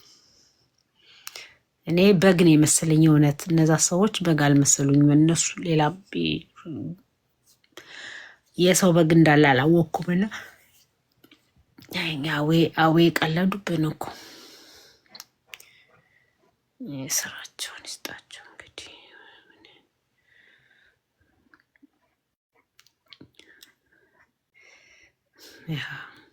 ጺማቸው ረዥሙ ነው አይደል? እነዚያ በጣም እስከ እግራቸው ድረስ ጺም ያለች። ለዛ ነው ረዝሙ ጺማቸው በየዛፉ የተንጠባጠቡ። አዌም ጺም አላቸው፣ ተክልዬም አላቸው መሰለኝ። ሁለት ነው ጺም ረዣዥም ያለው የሆነ ነጭ ጺም ያላቸው የሚጎተት እግራቸው። ያዌ ሁለቱም አይደል? አቡዬ ማለት በ5 እና በ14 አቡነ አረጋዊ። እኔ እኮ አንድ አይመስሉኝም ታውቂያለሽ መነንዬ። ምክንያቱም በ5ም በ14ም ይከበራሉ ልበል። ሁለቱ አይ አቡነ አረጋዊ ሌላ ናቸው። እኔ አቡነ ገብረ መንፈስ ቅዱስ ናቸው። አቡነ አረጋዊ አይ ቲንክ እሳቸው የሀገር ውስጥ ናቸው። አቡዬ ደግሞ የግብፃዊ ነው፣ ግን ይለያያሉ። አቡነ አረጋዊና አቡነ ገብረ መንፈስ ቅዱስ ይለያሉ። ደግሞ ገብረ መንፈስ ቅዱስ ስማቸው ደግሞ የሚያጠጋጉት ነገር አለ። ኤኒዌይስ ይለያያሉ። እነዛና እነዚህ አንድ አይደሉም። እኔ አቡዬ በነብርም በነበረ ገድሉ ላይ አንበሳቸው የአንዱን አንበሳ ሊዋጠው ምናምን ሰምተናል። ብቻ የሆነ እንትን የሚል ነገር ነው ሲነበብ ራሱ ብቻ ይደብራል። ኤኒዌይስ ይሄ ሁሉ ያልተጻፈ ነው። እንግዲህ እኛ አሁን የቅዱሳን ምልጃ ስንል ሄዶ ደግሞ ያዕቆብን የሚጠቅሱት ፓርት ደግሞ እኛ ቀጥታ ቅዱሳን በስማቸው ካረፉ በኋላ በአጸደ ነፍስ የሌሉ በአጸደ ስጋ የሌሉ የተጻፈ ነው ያለው። በአጸደ ነፍስ ነው ያለው። በአጸደ ነፍስ ትመጡና ያዕቆብ እናንተ ያዕቆብ እኮ አማኞች ናቸው። ያዕቆብ የጻፈው አማኞች እርስ በርስ እንዲጸለያሉ ሲታመሙም የቤተ ክርስቲያን ሊውለት የጻድቅ ጸሎት ድውዩን ይፈውሳል ነው የሚለው። ለአማኞች ነው ሲጀመር። ለጻድቅ ምንድን ነው? ለጸደቁ ለቅዱሳን ቅዱሳን የተባሉት በክርስቶስ ኢየሱስ አምነው ዳግም ለተወለዱ ነው የጻፈው ሲጀመር። ምልጃ አምጡ ስትባሉ ዮሐንስ 2 ሲጀመር ምልጃ ከወይን ጠጅ ጋር የሰው ኃጢአት ምን ያገናኘዋል? ምልጃ ስንል እኮ ደም ስሬት አለው፣ የሚፈስ ደም አለው። ሰውና የወይን ጠጅ አልተጣሉ። በዛ ሰዓት አሁን የተጣላ ነበረ ከወይን ጠጅ ጋር እንዴ? ሰርገኛው ሰውዬ የደገሰው ተጣልቷል ከሰው ጋር ከወይን ጠጅ። ምን ወይን ጠጅ ልታስታርቅ ምን ምልጃ ያስፈልገዋል? አሁን ወደ ወይን ጠጅ የተቀየረው። አይ አማደደች ይላል እዛ ክፍል ላይ። ክብሯንም ገለጠች ይላል። ደቀ መዛሙርቱን በእርሷ አመኑባት ይላል። ክብሩንም ገለጠ። የመጀመሪያው ታምራት ያደረገው ኢየሱስ ክርስቶስ በቃና ዘገሊላ ነው። ከዛ ደቀ መዛሙርቱ አመኑበት። ከዛ ወጥተው ሄዱ፣ ጉዟቸውን ቀጠሉ። እንዴ ይሄንን ለምን ነው የማታነቡት? ነው አመኑባት አማለደች ይላል አላለም። እርሱ የሚላችሁን ሁሉ አድርጉ ነው። እርሱን ስሙት ነው ያለችው። የሚላችሁን ሁሉ አድርጉ ነው ያለችው። ዞር ብላ ለአገልጋዮቹ እርሱን ስሙት፣ የሚላችሁን ሁሉ አድርጉ። ነው ያለችው እንጂ አማልጃለሁ ይሄው አሁን ወይን ጠጁ ሊቀየር ነው ትንሽ ጠብቁ ነግሬዋለሁ ለልጄ ተረጋጉ ምናምን አላለችም። እንደዛ እኮ ማርያም የሚላችሁን ሁሉ አድርጉ እርሱን ስሙት ነው ያለችው። የሚላችሁን ሁሉ አድርጉ ብላን የነገረቻችሁ አለቀ። ከዛ እሱ ምን አለ ሰዓቱ ሲደርስ በራሱ ጊዜ ምን አለ ጋኖቹን ውሃ ሙሏቸው አለ። ከዛም ቀርታችሁ ላሳደሩ ስጧቸው አለቀ። ደቀ መዛሙርቱም አመኑበት ነው የሚል ያኔ ነው ያመኑበት። ደቀ መዛሙርቱ ክብሩንም የገለጠው ያኔ ነው። ገና ነው ጊዜ አልደረሰም ሲላት እኮ በራሱ ጊዜ እንደሚሰራ አምላክ እንደሆነ መለኮት እንደሆነ እየነገራት ጊዜ አልደረሰም ሲል በራሱ እንደሚሰራ እየተናገረ ነው ኢየሱስ ክርስቶስ። አማለደ ምን ወይን ጠጅና ሰው ተጣልቷል ወይ? ሲጀመር ምልጃስ ከጠጅ ጋር ነው ወይ? ከወይን ጠጅ ጋር ከሚጠጣ ከሚበላ ጋር ነው ወይ? ነው አይደለም። ደግሞ እሱን ጥቅስ ትታችሁ ቅዱሳን ነው የተጻፈው። እናንተ ደግሞ ቅዱሳን አይደላችሁ። አልዳንም አልተቀደስንም እኛ ኃጢአተኞች ነው የምትሉት። ግን እሳ አምናችኋል? አዎ አምነናል፣ ክርስቲያንን ተጠምቀን እንደዚህ ብለን ምናምን ትላላችሁ። ግን ድናችኋል፣ ጸድቃችኋል? አይ እኛ ገና ነን። እኛ እኔ ግን መቼ ነው የእናንተ ጽድቅ ይናፍቀኛል። መቼ ነው መቼ እንደሚሉ አላውቅም። ጌታ ምስክሬን በጣም ነው የምናፍቀው። አዎ ደኛለሁ ጸድቄያለሁ የምትሉት መቼ? ከዛ ትመጡና ቅዱሳንን የቅዱሳን የተጠቀሰውን ትጠቅሳላችሁ። እሱ ላመነ ሰው ነው የሚጠቀሰው። እኛንን የምንጠቅሰው እሱ ለእኛን የተጻፈው። እናንተስ አልዳናችሁም፣ አላመናችሁም፣ አልተቀደሳችሁ። እኛ ኃጢአተኛ ነን ብላችሁ እኮ ነው ወደ ሌሎች ፍጡራን የምትጸልዩት እኮ። እኛ አልዳንም፣ ኃጢአተኞች ነን፣ ከኛ የተሻሉ ቅዱሳን አሉልን። እኛማ በምን ድፍረታችን በየትኛው ጻድቃችን ነው እግዚአብሔር ፊት እንቆመው? እንዴ አንድ መካከለኛ ያላችሁ ሰው የሆነው እርሱም ብሎ መጽሐፉ ነግሮን የለም ወይ? መካከለኛችሁ ታዲያ ምን ያደርጋል? ያ የሞተው ቀራንዮ ላይ የተሰቀለው ስለ እናንተ ኃጢአት ደሙን ያፈሰሰው ኢየሱስ ክርስቶስ ምን ያደርጋል? ለምን ሞተላችሁ ታዲያ? እናንተንና እግዚአብሔርን ሊያስታርቅ መካከለኛ ሆኖ ገባ። በዛ ደሙ ገባ። አንድ ጊዜ ባፈሰሰው ደም ለዘላለም ፍጹማን አደረጋችሁ ነው። ፍጹማን በቃ ጻድቅ አደረገ ለዘላለም። ፍጹማን ማለት በቃ ያበቃለት ማለት ነው። ፍጹማንን ምንም ክሳሽ የለብን ምን የሌለበት በእግዚአብሔር ሰው ፍጹም ሆኖ ተቀባይነት ያለው ማለት ነው። ፍጹማን አደረጋችሁ ምን? አንድ ጊዜ ባፈሰሰው ደሙ።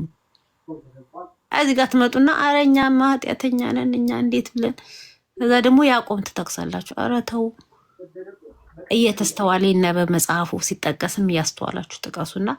ለማንኛውም ሌላ ጥቅስ መጽሐፍ ቅዱስ አንብቢ ከተረት ዓለም ውጪ እናትዬ ህይወት ይሆን ይችላል። ጌታ ሊመጣ ነው በደጅ ነውና ኢየሱስ ክርስቶስን የምታውቂበት ጊዜ ይሆንልሽ። መጽሐፍ ቅዱስ አንብቢ፣ ነፃ ውጪ። ተባረኪ እናቴ። ወጣለች እኮ ሄደች፣ በራሷ ጊዜ ሰድባ ወጣች። በቃ በቅቷት ወጣች። እንኳን ተነፈሽ ታባቱ እንኳን ተነበሽ። ሌላ ሰው ካለ ግቡ ካላችሁ የጸደቀ እስቲ ይግባ። ጸድቅ ያለው እውነት አዎ ኢየሱስ ክርስቶስ ስለሞተልኝ እኔ ጸድቅ ያለው ብሎ የጸደቀ ሰው ይግባ። እስቲ ጻድቅ ነኝ ብሎ የሚተማመን በጽድቁ የሚተማመን በክርስቶስ ኢየሱስ የሚያምን። እኔ ኢየሱስን አምኜ አልጸደኩም እንዴት ልል እችላለሁ ወገኖች? ኢየሱስ ስለ እኔ ኃጢአት ሞቶልኛል ብዬ በሶስተኛው ቀን ከሞት ተነስቷል። ምን ለማድረግ? እኔን ለማጽደቅ ከሞት ተነስቷል ብዬ ከዛ ወደ አባቱ ሄዷል። ተመልሶ ደግሞ መጥቶ ይወስደኛል። ምክንያቱም ተስፋ ሰጥቶኛል። እኔ ባለሁበት ትሆኛለሽ እና ተመልሼ መጥቼ ወስድሻለሁ ብሎኛል። አለቀ። ስለዚህ የእኔ መኖሪያ የት ነው? ዘላለም ከእርሱ ጋር። ስለዚህ እኔ ያልጸደቅኩም ታዲያ ጻድቅ ያለው እንዴ? ይሄን በማለት እኔ ምንድን ነው የምንወቀሰው? ያጸደቀኝ እሱ፣ የሞተልኝ እሱ። እኔ እናንተ በእርሱ ናችሁ የእግዚአብሔር ጽድቅ ትሆኑ ዘንድ ኃጢአት ያላወቁ እርሱን ስለ እናንተ ኃጢአት አደረገው። ስለ እኔ ኃጢአት ሆኗል። የኔን ኃጢአት በመስቀል ላይ ተሸክሞ ሞቶልኝ ከዛ እኔ አልጸደኩም ጸድቀሻል ሲለኝ አይ ክርስቶስ ተሳስተሃል፣ እንዲያው እኔ የማዋጣው ስራ የለም ጽድቅ እንትኔስ ጾሜ ጸሎቴ ስግደቴ ምናምን አልልም። ስራችን ሰርቶልንና ሁላችን ወደ አብ መግባት አለንና ምን ስራ ተሰርቷል። ምሰራው ስራ የለኝም። የጽድቅ ስራ ብዬ አልሰራም። ስለዚህ የጸደቅኩት በማን ነው? ትምክቴ እሱ ነው። አዎ መካለሁ፣ በድፍረት ነው የማወራው። ጸድቅ ያለው እኔ 100% ጸድቅ ያለው ማን ነው የሚከሰኝ እንዴ? እኔ የጸደቅኩ ነኝ፣ ፍጹም ነኝ። እኔ ብፁዕ ነኝ። ብጽት ለሴት ብጽት ነኝ። እኔ ብጽት ነኝ። መርሲ ብጽት ናት። ሚሚ ብጽት ናት። ሰኒ ወንድማችን አንዱ ኤርሚን ብፁዕ ነው። እነሱ ወንዶች ናቸው፣ ብፁዕ ይባላሉ። ዳጊም እታች ያላችሁ ቅዱሳን በሙሉ ወንድና ሴቶች ብጽት ጸድቀናል። ያጸደቀን እሱ ራቁቱን ስለኔ ኃጢአት የተንጠለጠለው እሱ እኔን ለማጽደቅ ነው። ያ ሁሉ ጅራፍ ያረፈበት የደብላም ያላበው እሱ እኔን ለማጽደቅ ነው። እኔን ለማጽደቅ እርሱማ በምን ኃጢአቱ የሆነ ሁሉ እኮ እኔ ላይ ነው የተቆጠረልኝ። አስቆጥሬ ሳይሆን ተቆጥሮልኝ ነው። እርሱ ሲገረፍ ለእኔ ተቆጥሮልኝ፣ ሲጠመቅ ለእኔ ነው። እያንዳንዱ የሰራው ኢየሱስ ክርስቶስ እዚህ ምድር ላይ የሆነ ሁሉ እሱ ላይ የተቆጠረበት ለእኔ ነው። እሱማ ንጹሕ ነው፣ የእግዚአብሔር ነው። እርሱ መለኮት ነው። ሰው ሲሆን ግን ለእኔ ነው። ሰው ሆኖ የመጣው ለእኔ ነው፣ እኔን ለማዳን ነው። እና ጸድቄአለሁ። እኔ በጣም ጻድቅ ነኝ። ሁላችን እዚህ አማኞች በሙሉ ጸድቀናል። ስለዚህ ብጽት እያላችሁ እንድጠሩኝ ከዚህ በኋላ ብጽት መነን ጽድቃችን ታዲያ የምንኩራራው በምንድን ነው? በእኛ ስራ አይደለም፣ በእርሱ ስራ። ሁላችን ወደ አብ መግባት አለንና ስራችንን ሰርቶልናል ነው የሚል። ስራችን ተሰርቶ ተጠናቋል። ተፈጸመ ሲል ተፈጸመ ነው። ይቀራል መነን። አንቺ ደግሞ ጨርሽ ስትችል እየጾምሽ እየሰገድሽ ምን እያልሽ መልካም ስራ እየሰራሽ ዝክር እየዘከርሽ ብነንትናና እያልሽ አላለኝም። እኔ ተፈጸመ ነው፣ አለቅ። ስራዬን ጥንቅቅ አድርጎ ሰርቶልኛል። እንዴ እመካለሁ እንጂ በዚህ ያልተመካው ታዲያ በምን ልመካ? እናቴ የኔማ ጽድቅማ የመርገም ጨርቅ እኮ ነው፣ እግዚአብሔር ሲያየው የሚጸየፈው። እንዴ እኔ ታዲያ በሱ ሆኜ ያልተመካው ስራዬን የሰራልኝ ያ ሁሉ መከራ የደረሰበት አምላክ ሰው ሆኖ መጥቶ ለእኔ ሲል ነው የተዋረደው። ሰው ሲሆን ተዋርዷል። በበረት ተወልዶ አስባችሁታል? ከዛስ 3 ዓመት ተኩል ድረስ ተንከራትቶ በሰዎች ተተፍቶበት ተነቅቶ በቃ ተተፍቶበት ተጠልቶ ሰዎች ሊያዩት እንኳን ፊቱን የማይፈልጉት ለእኔ ሲል በዘመዶቹ በወገኖቹ እንኳን የተገፋ አልፎ ተርፎ ለመስቀል ሞት እንኳን የተሰቀ የሞተልኝ እርግማን ነው የሆነልኝ። እርግማን የሆነው ለእኔ ኢየሱስ ክርስቶስ ያ ሁሉ የሆነልኝ። ታዲያ በዚህ ያልተመካው በማን ልመካ? ሰው እኮ በወፍራም ዘመዱ ይመካል፣ ሰው በእውቀቱ ይመካል፣ በገንዘቡ ይመካል፣ ባለው ነገር ይመካል። እኔ ታዲያ በክርስቶስ ኢየሱስ ያልተመካው በማን ልመካ ወገኖች? እንዴ ሰው በሀብታም ዘመዱ እንኳን ይመካል፣ ይኩራራል። እኔ የምኩራራበት የለኝም። ኩራቴ እሱ ነው። እኛ ጴንጤዎች የምንኩራራው በሱ። ስለዚህ እኛ ጸድቀናል ስንል ከኛ አይደለም፣ ያጸደቀን እሱ ስላለ ስራችን የተሰራልን ስለሆነ። ስለዚህ እህት ዓለም አትናደጂ። አንቺን ብታምኝበት እንደኔ ደፈር ብለሽ በሙሉ ልብሽ ጸድቄያለሁ ትይ ነበር። አንቺ ግን ችግሩ አላመንሽበትም። አምሶሪ አንቺ ኢየሱስን ታውቂዋለሽ ግን አላመንሽበትም። ይሄ ጽድቅ ላመኑበት ሁሉ የተሰጠ ነው። ምክንያቱም የሁላችንን በደል እርሱ ላይ አድርጎ እግዚአብሔር አምላክ ልጁን አስከፍሎታል አይደል? የሁላችን በደል ነው። ስለ ለአንቺ ሞታል፣ ለእኔ ሞታል፣ ለሁላችን ለሰው ልጆች ለአዳም ዘር በሙሉ ሞታል። ያመነበት ግን መድኃኒቴ ብሎ የተቀበለው ግን ኢየሱስ ክርስቶስ ያጸድቃል። ስለዚህ እያንዳንዳችን እንደ ኪኒና የምንውጠው መድኃኒት ነው። ኢየሱስ ክርስቶስ በግል የሚወሰድ ኪኒን ነው እናቴ። አንቺ ስትታመሚ ኦርቶዶክሳዊ በሙሉ እንደማይወጡልሽ ወይ ቤተሰቦች እንደማይወጡልሽ ሁሉ እኛ ደግሞ በግላችን ስንወጣው እንድናለን ማለት ነው። መድኃኒቱን ወስጄ ነው እና አምሶሪ ጽድቅ የሚባል መድኃኒት ወስጃለሁ። እኔ በሽተኛ ነበርኩ፣ ኃጢአተኛ ነበርኩ። የተከፈለልኝ በመስቀል ላይ ዋጋ ስላለ እሱን መድኃኒት ወሰድኩትና ይኸው ጸደቅኩኝ። ስለዚህ እኔ ያልተኩራራው ማን ይኩራራ? ተሰርቶልኝ ያለቀ የተጠናቀቀ ስራ በምን አምነሽ ግቢ ተብሎ መንገዱ ወለል ብሎ ከፍቶልኝ ኢየሱስ ክርስቶስ እኔ መንገዱ እውነትና ሕይወት ነኝ በእኔ በቀር ወደ የሚመጣ የለም ብሎ ነግሮኝ፣ ኦኬ መንገዱ አንተ ነህ፣ መድኃኒት አንተ ነህ፣ ሕይወት አንተ ነህ፣ በእኔ የሚያምን የዘላለም ሕይወት አለው፣ እግዚአብሔር ልጅ ያለው ሕይወት ያለው ብሎኝ ነግሮኝ፣ እኔ ሕይወት ነኝ፣ እኔ የዘላለም ሕይወት ነኝ፣ የሚያምንብኝ ቢሞት እንኳን ሕያው ይሆናል ብሎ ነግሮኝ፣ ይሄን ሁሉ ሰምቼ እንዴት ነው ታዲያ ማልመካው በሱ? ስለዚህ ገባው እንዴ እኔ አሁን በሰማይም በምንም ያለው እኔ ሕይወቴ በክርስቶስ ኢየሱስ ተሰውሯል። እንግዲህ በአብ ቀኝ ነው ያለሁት። አምሶሪ እንግዲህ እኔ አይደለሁም እሱ ነው ያደረገኝ። እንደዚህ ስል ከተናደደ እንዳለው በክርስቶስ ለአንዴና ለመጨረሻ ጊዜ ጸድቀናል፣ አለቀ። እሱን ወደ መምሰል ደግሞ ቀን በቀን እናድጋለን። ለዛ ነው እኛ የሹዋ ኡ ሜሌክ ብለን ምናምነው። እሱ ኢየሱስ ንጉስ ነው፣ በንጉስ ነው ምናምነው። አለቀ። ስለዚህ በአንዴ አሁን ጸድቃችኋል ማለት ነው ከዚህ በኋላ በቃ አትኖሩም ምንም ይሄ ማስፈራሪያ ሊሆን አይችልም። አዎ ጸድቀናል፣ ራቁቱን ተሰቅሎ አጽድቆናል። ለዛ ነው የዕብራውያን ጸሐፊ ለአንድ ጊዜና ለመጨረሻ ጊዜ አጽድቆናል ይላል። ልክ አንድ ሰው በክርስቶስ ሲያምን ጸድቋል፣ አለቀ። ዛሬ በሞት ወደ መንግስተ ሰማያት እገባለሁ። I have been made holy through the sacrifice of the body of Christ፣ አለቀ። ለዛ ነው የሹዋ ሐማሺያህ ምንለው መሳያ ነው። እሱ ሊምሾህ ተደርጓል በጌታ በኢየሱስ በእግዚአብሔር። ስለዚህ ይሄ ማስፈራሪያ አሁን ኤርሚ ገብቶ ስላስተካከለው ነው እንጂ ትንሽ ስላናደደኝ ነው የገባሁት። ይቅር በሉኝ ወገኖቼ። አዎ ጸድቀናል በክርስቶስ once and for all። መጥቶ ድጋሚ አይሰቀልም፣ አለቀ። ያ ሂብሩስ ቻፕተር 10 ቨርስ 10 ግባና አንብብ ለማለት ነው የገባሁት። ቴንክ ዩ በጣም ኤርሚ፣ ቴንክስ አላት። I have to go now። ቴንክ ዩ። እሺ ተባረክ። ያው ነግረነዋል እኮ ሰምቷል።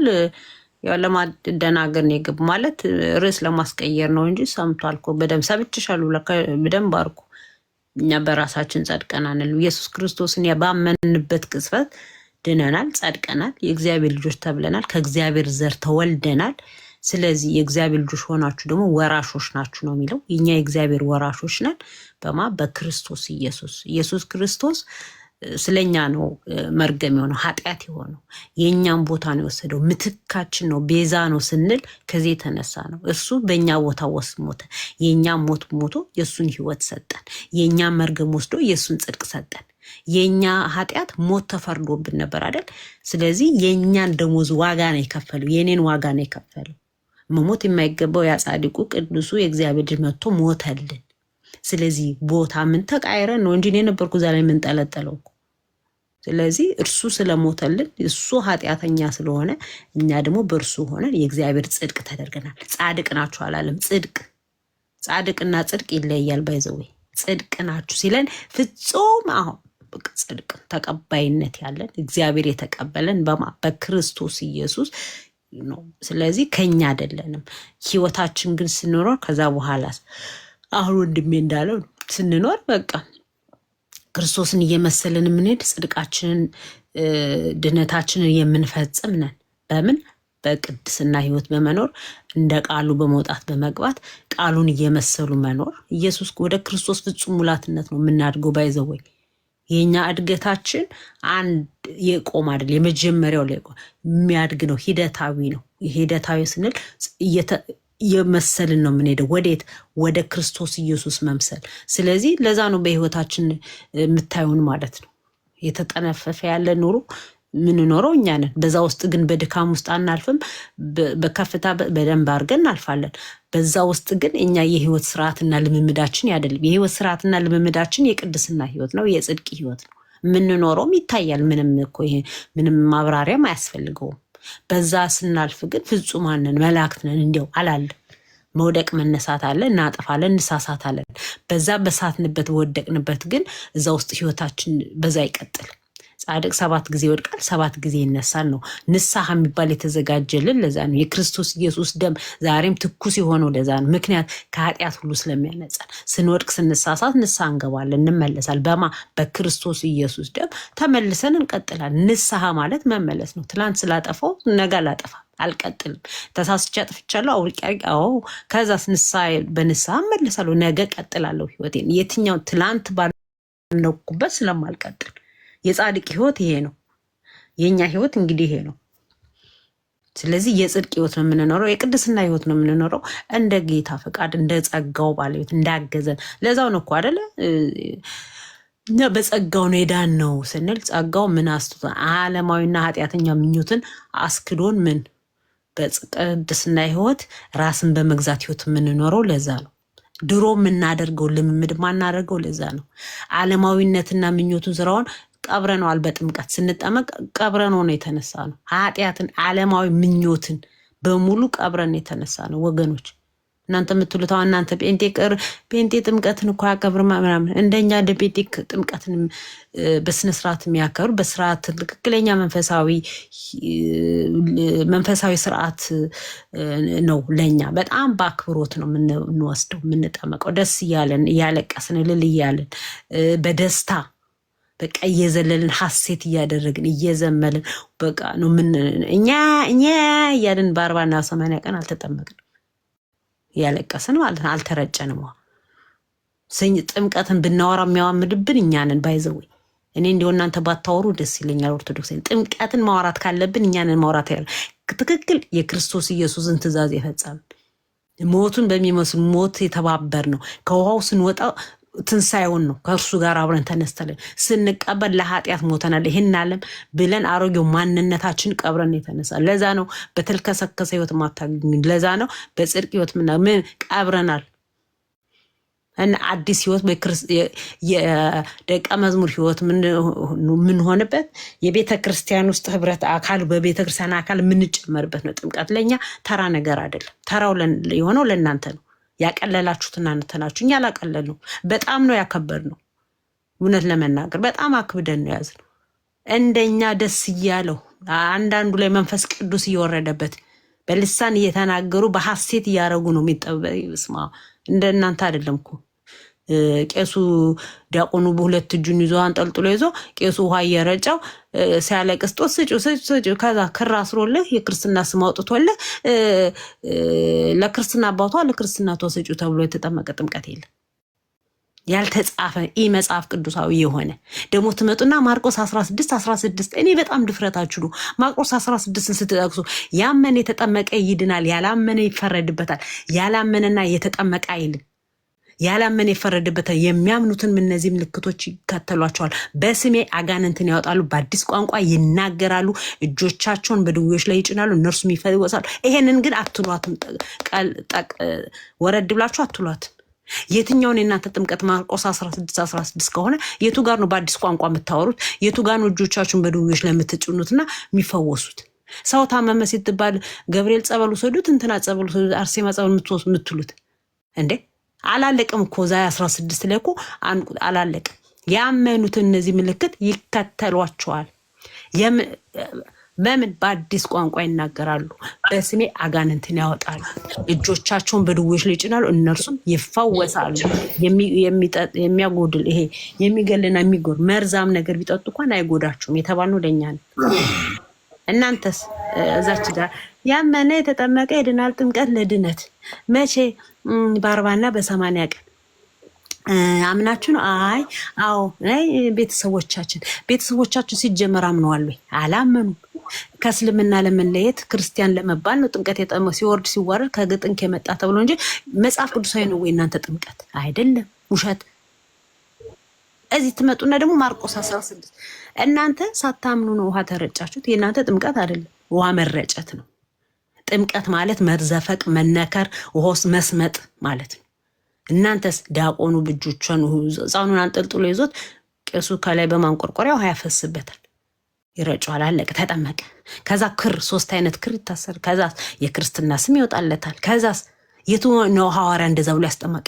ጌታ ኢየሱስ ክርስቶስ በትእዛዙ ላይ በማርቆስ ላይ ሂዱ እያጠመቃችሁ ከዛ አጥምቋቸው ሳታምኑ በ40 በ80 ቀን ከዛ ክርስትና ይነሱ፣ ክር ይሰሩ፣ የክርስትና አባት የክርስትና እናት ከዛ ስም ይውጣላቸው ያለበት ቦታ አለ?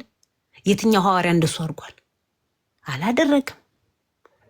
አረ ሻወርም አይደለም የነሱ ሻወር እኮ ሳሙናን በደንብ ህፃን ሻወር ስሰጡ እኮ የሆነ ማጠቢያ ያልጋችሁን ስሰጡት ሻወርም እኮ አይባልም። ውሃ መረጨት ነው የነሱ እንዴ። እዚህ ዲመጡና እናንተ ጥምቀትና እኛን ጥምቀትን ወገን በደንብ ምን በጣም ትልቅ መንፈሳዊ ስርዓት ነው። ለኛ አልቀልብንም። የቀለለባችሁ ለእናንተ ነው። ያ መምህር ገብተዋል። ሰዓት ገቡ። ሰላም ነው። ተቀበያቸው። ኧረ እኔን ተቆጣጠሪኝ በእናትሽ። ጤና ይስጥልኝ። እንደምን ዋላችሁ? እንደምን አደራችሁ? ሰላም። እግዚአብሔር ይመስገን። እንኳን ደህና መጡ። አሜን። እንኳን ደህና ቆያችሁኝ።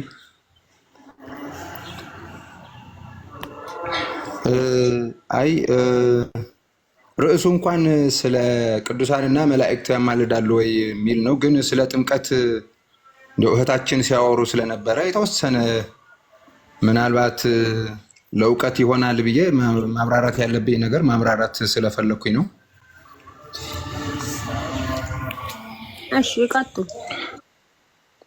እና ጥምቀትን በተመለከተ እንዲያው እግዚአብሔር ባወቀ በጥንት አባቶቻችን ሰው ተምሮ እና አምኖ ነበረ የሚጠመቀው። ግን ያው ዘመኑ የጦርነት ዘመን ስለነበረ እንዲያው ቤተክርስቲያናችን ከትውልድ ትውልድ ማሸጋገር ላይቻል ይችላል እና አባትናቱ ህፃኑ አባትናቱ የቤተክርስቲያናችን ልጆች ከሆኑ እኛ ጋራ ቤተክርስቲያንን አክሰስ ካላቸው ለምን በ40 ቀኑ የዘሌዋውያኑ ተወስዶ በ40 ቀኑ ለምን አይጠመቅም ተብሎ እንደ አዲስ ቀኖና ተሰርቶ ነው እንጂ በጥንታዊቷ ቤተክርስቲያናችን በጥንታውያን አባቶች ሊቃውንቶቻችን ያመነ የተጠመቀ ሲደርስ ዲያቆኑ ወንጌሉ ተነቦ ካለቀ በኋላ ጻኡ ንዑሰ ክርስቲያን ይላል ዲያቆኑና ንዑሰ ክርስቲያን ማለት ተምሮ አምኖ ግን ክርስቲያን ውስጥ ገብቶ ስርዓት አምልኮ እንዲከታተል የተፈቀደለት አማኝ ማለት ነው። ግን ስላልተጠመቀ ቀጣዩ ፍረ ቅዳሴ ቅዱስ ቁርባን ፕሮግራም ስለሆነ እሱ ደግሞ የተጠመቁቱ ስለሆነ ሆሊ ኮሚኒዮንን ቅዱስ ቁርባንን የሚወስዱት ከዚያ ቀደም ብሎ ወንጌሉን ከሰማ በኋላ ትምህርት ከተማረ ስብከተ ወንጌል ከተተረጎመ በኋላ ወደ ውጭ እንዲወጣ በዲያቆኑ ትእዛዝ ይሰጣል። ጻኡ ንዑሰ ክርስቲያን የሚባለው ለዛ ነው እና በኋላ ግን አይ ህፃኑ አባትናቱ ከኛ ጋር ከሆኑ እኛ ጋር የሚገለገሉ ከሆነ በ40 ቀኑ ቢጠመቅ ግን ደግሞ ዋስ ያስፈልጋል ተብሎ አበልጅ የሚባለው የተጀመረው ያኔ ነው። አበልጅ ማለት በኋላ ትርጉሙ ተበላሸ እንጂ የሃይማኖት ዋስ ነው። ልጁ ወደ ብስለት ክፉና ደጉ ወደ ማወቅ ነገሮችን ወደ መለየት ሲደርስ ቁጭ አድርጎ ስርዓተ ጥምቀቱም ስርዓተ ድህነቱም የመዳን ትምህርት ስርዓተ ክርስትና በአጠቃላይ ትምህርተ ክርስትና ትምህርተ ድህነት እንዲያስተምረው ተብሎ ነው። ከቻለ በራሱ ካልቻለ ደግሞ ወደ መምህር ወስዶ በኃላፊነት እንዲያስተምረው ነው አበልጅ የሚባለው ነገር የመጣው። ህፃን ስለሆነ የሚባለው ነገር የሚደረገው ነገር ስለማይገባው ለዛ ነበረ። ግን እንዲሁ ወደ ልማድ እየተቀየረብን አልተሰራበትም።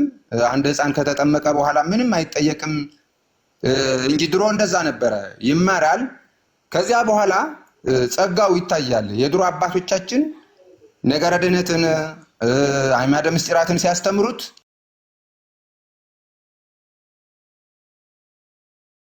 እየታገዘ እየተረዳ ወደ መምህራን ወደ ተለዩ መምህራን እየተወሰደ እንዲማር ይደረጋል። ካልሆነ ደግሞ ነገረ ድህነትን ነገረ ክርስትናን በደንብ ከተማረ በኋላ በቃ እንደ አንድ አማኝ ሆኖ ያለውን ጸጋ ብቻ ቤተክርስቲያን ውስጥ ያካፍላል ማለት ነው። እንደዛ ነበረ በጥንቱ።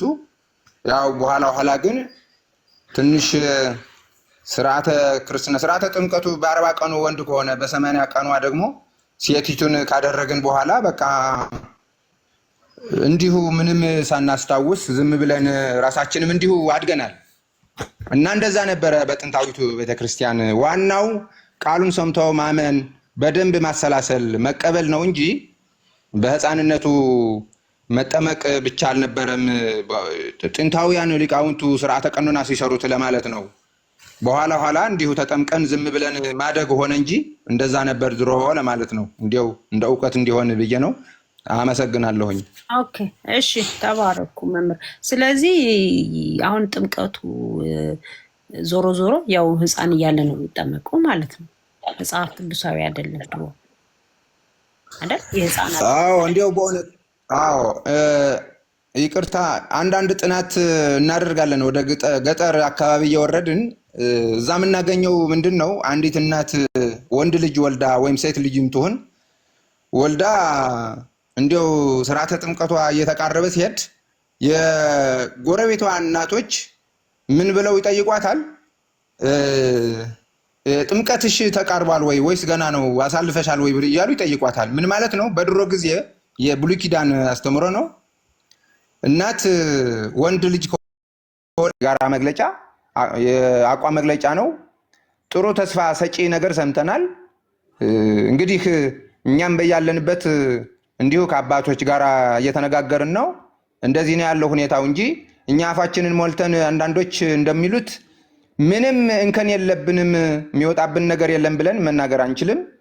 እንደዚህ ባይኖር እንደዚህ አይነት መዝረክረክ አይፈጠርም ነበረ። ምንም መካበት ነገር የለም። አባቶቻችን እንደጀመሩት የሚስተካከል ተስተካክሎ የሚታገድ ታግዶ የሚያደርጉት ነገር ያው በቅርቡ እንሰማለን ማለት ነው። አመሰግናለሁኝ ስለተሰጠኝ እድል።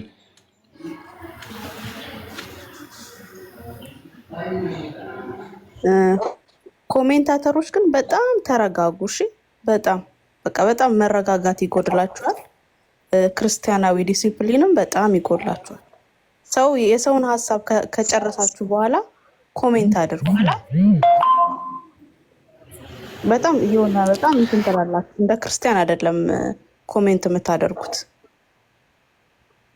መምህር የኦርቶዶክስ ቤተክርስቲያን መምህር ናቸው። ብዙ ጊዜ ከኛ ጋር ገብተው ይወያያሉ።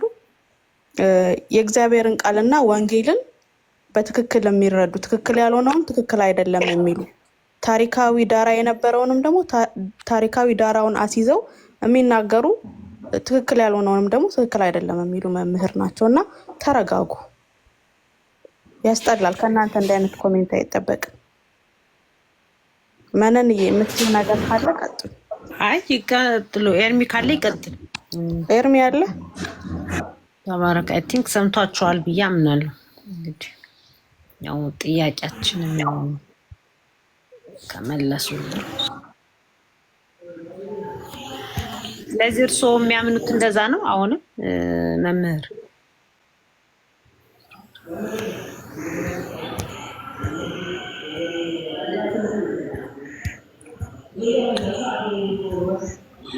አይሰሙ ድምጽ መምህር አሉ። አቤት። ምን አሉ? እሺ መነን ይቀጥላሉ። ቆይ አንዴ ይጠብቁኝ። መነን እሺ፣ እኔ አንድ ጥያቄ አለኝ። የሃይማኖት ዋስ የሚባል ነገር እኔ አይምሮ ያለው እሱ ጋር ነው። እሱ ነገር መጽሐፍ ቅዱሳዊ ነው? የሃይማኖት ዋስ የሃይማኖት ዋስ እንደየሃይማኖቱ ይለያያል። የኛ ሃይማኖት በዕብራውያን መልእክት እንደተጠቀሰው ነው። ጌታችን መድኃኒታችን ኢየሱስ ክርስቶስ ነው የአዲስ ኪዳን ዋስ የተባለው። የኛ ሃይማኖት ደግሞ የአዲስ ኪዳን የምትመራ ቤተክርስቲያን ናት። ስለዚህ ዋሳችን ጌታችን መድኃኒታችን ኢየሱስ ክርስቶስ ነው። ከዚያ ውጭ ሌላ ዋስ የለንም። ሰው እንደየፍላጎቱ ሊል ይችላል። አዎ መምህር፣ ምናልባት በንግግሮት መሀል እንግዲህ ወይ ድሃ ጸልሳን ነው ብለን እንያዘው እንጂ ልጆቹ እስከሚያድጉ አበልጅ የሚባሉት እንደ ሃይማኖት ዋስ ይሆናሉ የሚል ንግግር ተናግረው ነበርና ይቅርታ ማብራራት አለብኝ። እንረዳለን። የአንደበት ስተት ከሆነ አይደለም፣ ማብራራት አለብኝ።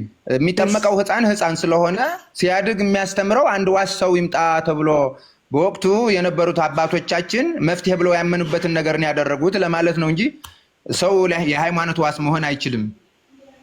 በጣም ጥሩ። እንደዚህ ጠርቶ እንዳያልፍ ብዬ ነው። መምህር አመሰግናለሁ። መነን ይቀጥል። ይቅርታ የስራ ሰዓት ደርሶብኝ ነው። ሰዓት ካገኘሁኝ በኋላ ማብራራት የሚያስፈልግ ነገር ካለ አብራራለሁኝ። አሁን ግን ወደ ስራ። ችግር የለውም። እሺ፣ እድሜ ይስጥልን። ተባረኩ። ዜር ያክብርልን። እናመሰግናለን። መልካም ቀን ይዋሉ። ባሚ ሰላም ነው? እንኳን ደህና መጣ። አሞጽ ሰላም በል አላችሁ ወንድሞች። ዳጊ አለ? አረ ድምፅን አሰማ። ሶስታችሁም ካላወራችሁ እንግዲህ ቴዲ የምትባለው ሰው ከዚህ ቤት እስከ መጨረሻው ብሎክ አደርግሃለሁ። ክብር ይኑርህ ለትልቅ ሰው። አንተ የምታምነው እንግዲህ በመጀመሪያ እኔ ባሚዬ ድምጣች ያላችሁ ሁሉ ሰላም ሰላም ብያለሁ። እንዴት ናችሁ?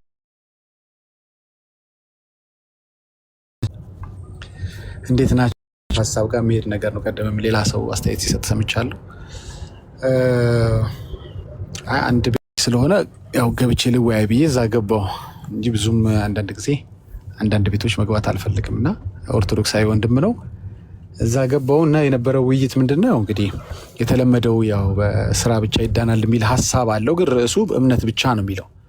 እምነት ብቻ ብሎ ጥያቄ ምልክት አለው እና ጥያቄ ምልክት ለምን ይደረጋል? ኦርቶዶክስ ቤተክርስቲያን እምነት ብቻ ብላ መጽሐፏ ላይ ጽፋ የለ እንዴ?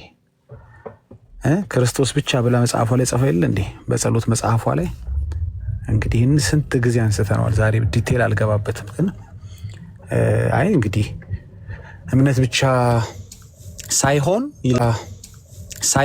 ይላል። እናንተ ግን እምነት ብቻ የሚለውን ነው እንደ መመሪያ አድርጋችሁ የወሰዳችሁት። መጽሐፋቸውን ለማሳየት ፈልጌ ነበር። እንግዲህ እንዳሳይም አልፈለጉም። ጥያቄያችንን በግድ መመለስ አለባሉ። ኦኬ፣ ጥያቄው ምንድን ነው? ጥያቄው ደግሞ ያው ያዕቆብ የተጻፈው ለሚያምኑ ሰዎች ነው። ግን መጽሐፉ ስለ ድነት ነው የሚያወራው አይደለም በሚል ሀሳብ ነው። እና ኤኒዌይስ ወደ ዛሬ ከእናንተ በጣም እንዳርቅ ነው። በጣም ሌላ ሀሳብ አውርቼባችሁ የመነንን ቤት ሽፍት እንዳላረገው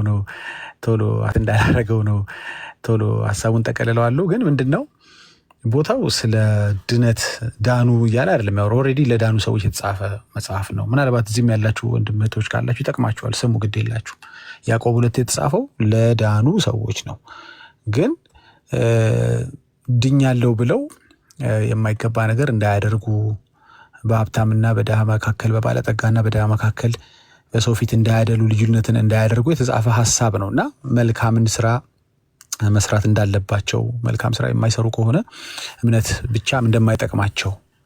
አዎ የሚዳነው በእምነት ብቻ ነው። ግን ድኛለሁ ተብሎ ቁጭ አንልም። እኛ ወንጌል አማኞች መልካም ስራን እናደርጋለን፣ ክርስቶስን በሚመስል ህይወት እንመላለሳለን፣ ሰውነታችንን ከእድፍ እንጠብቃለን፣ እንዲሁም ባልቴቶችን እንረዳለን፣ ወላጅ አልባ ልጆችን እናግዛለን፣ ሶሞር ብዙ ነገሮችን እናደርጋለን።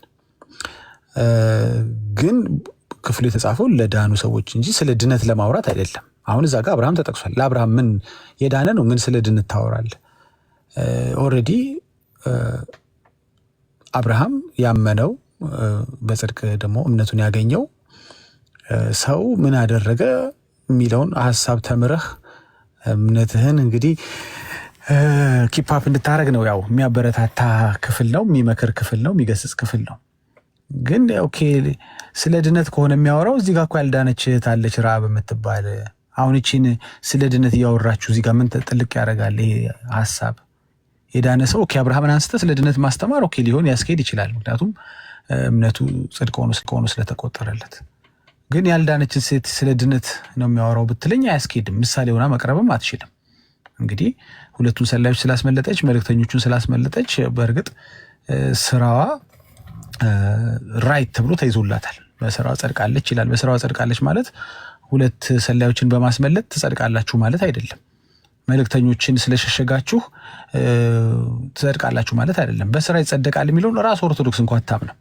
ራስ ኦርቶዶክስ እምነት ሲደመር ስራ ብላ ነው ኦርቶዶክስ የምታምነው። እኛ ደግሞ እምነት ብቻ ያጸድቃል፣ ስራ ደግሞ ያስፈልጋል ብለን ነው የምናምነው። እና ነገሩን ለማሳጠር ኖ ረዓብ አምናለች፣ ስራ ብቻ አይደለም ያጸደቃት አማኝም ነች አሉኝ። እንዴ ኧረ ረዓብ ጀንታይል ነች፣ አህዛብ ነች፣ የት ቦታ ነው ያመነችው ስል አምናለች።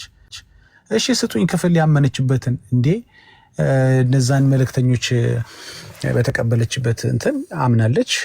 የእምነቷ በአዲሱ ትርጉም ላይም አምናለች ይላል እኮ። ያመነችው እኮ የሰጧትን ቃል ነው። እነዛ ሁለት ሰላዮች በከተማዋ ሲገቡ ከያሪኮ ንጉስ ሸሽጋ በቤቷ ሸሽጋቸው አስመልጣቸዋለች።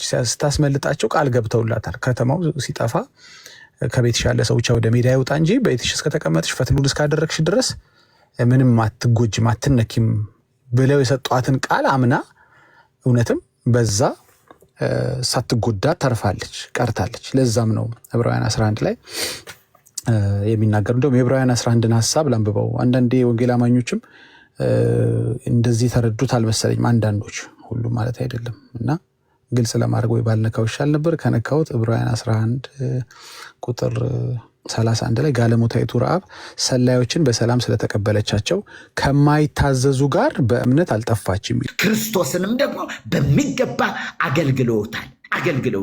ሲጸነስም በብስራተ መልአክ፣ ሲወለድም ሲሰደድም እንደዚሁ መልአኩ ሕፃኑን እናቱን ሊገድለው የፈለገ ሄሮድስ ይፈልገዋልና ይዘሽ ሽሽ ያለ ማን ነው? መልአክ ነው። እነሆ ለእረኞችም ደግሞ ታላቅ የምስራች እነግራችኋለሁ ያለ ማን ነው? መልአክ ነው። ኢየሱስን አገልግለውታል። በሚገባ አገልግሎታል።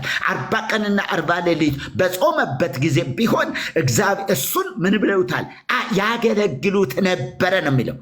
ምን በማቅረብ ምን በማድረግ ያገለግሉት ነበረ።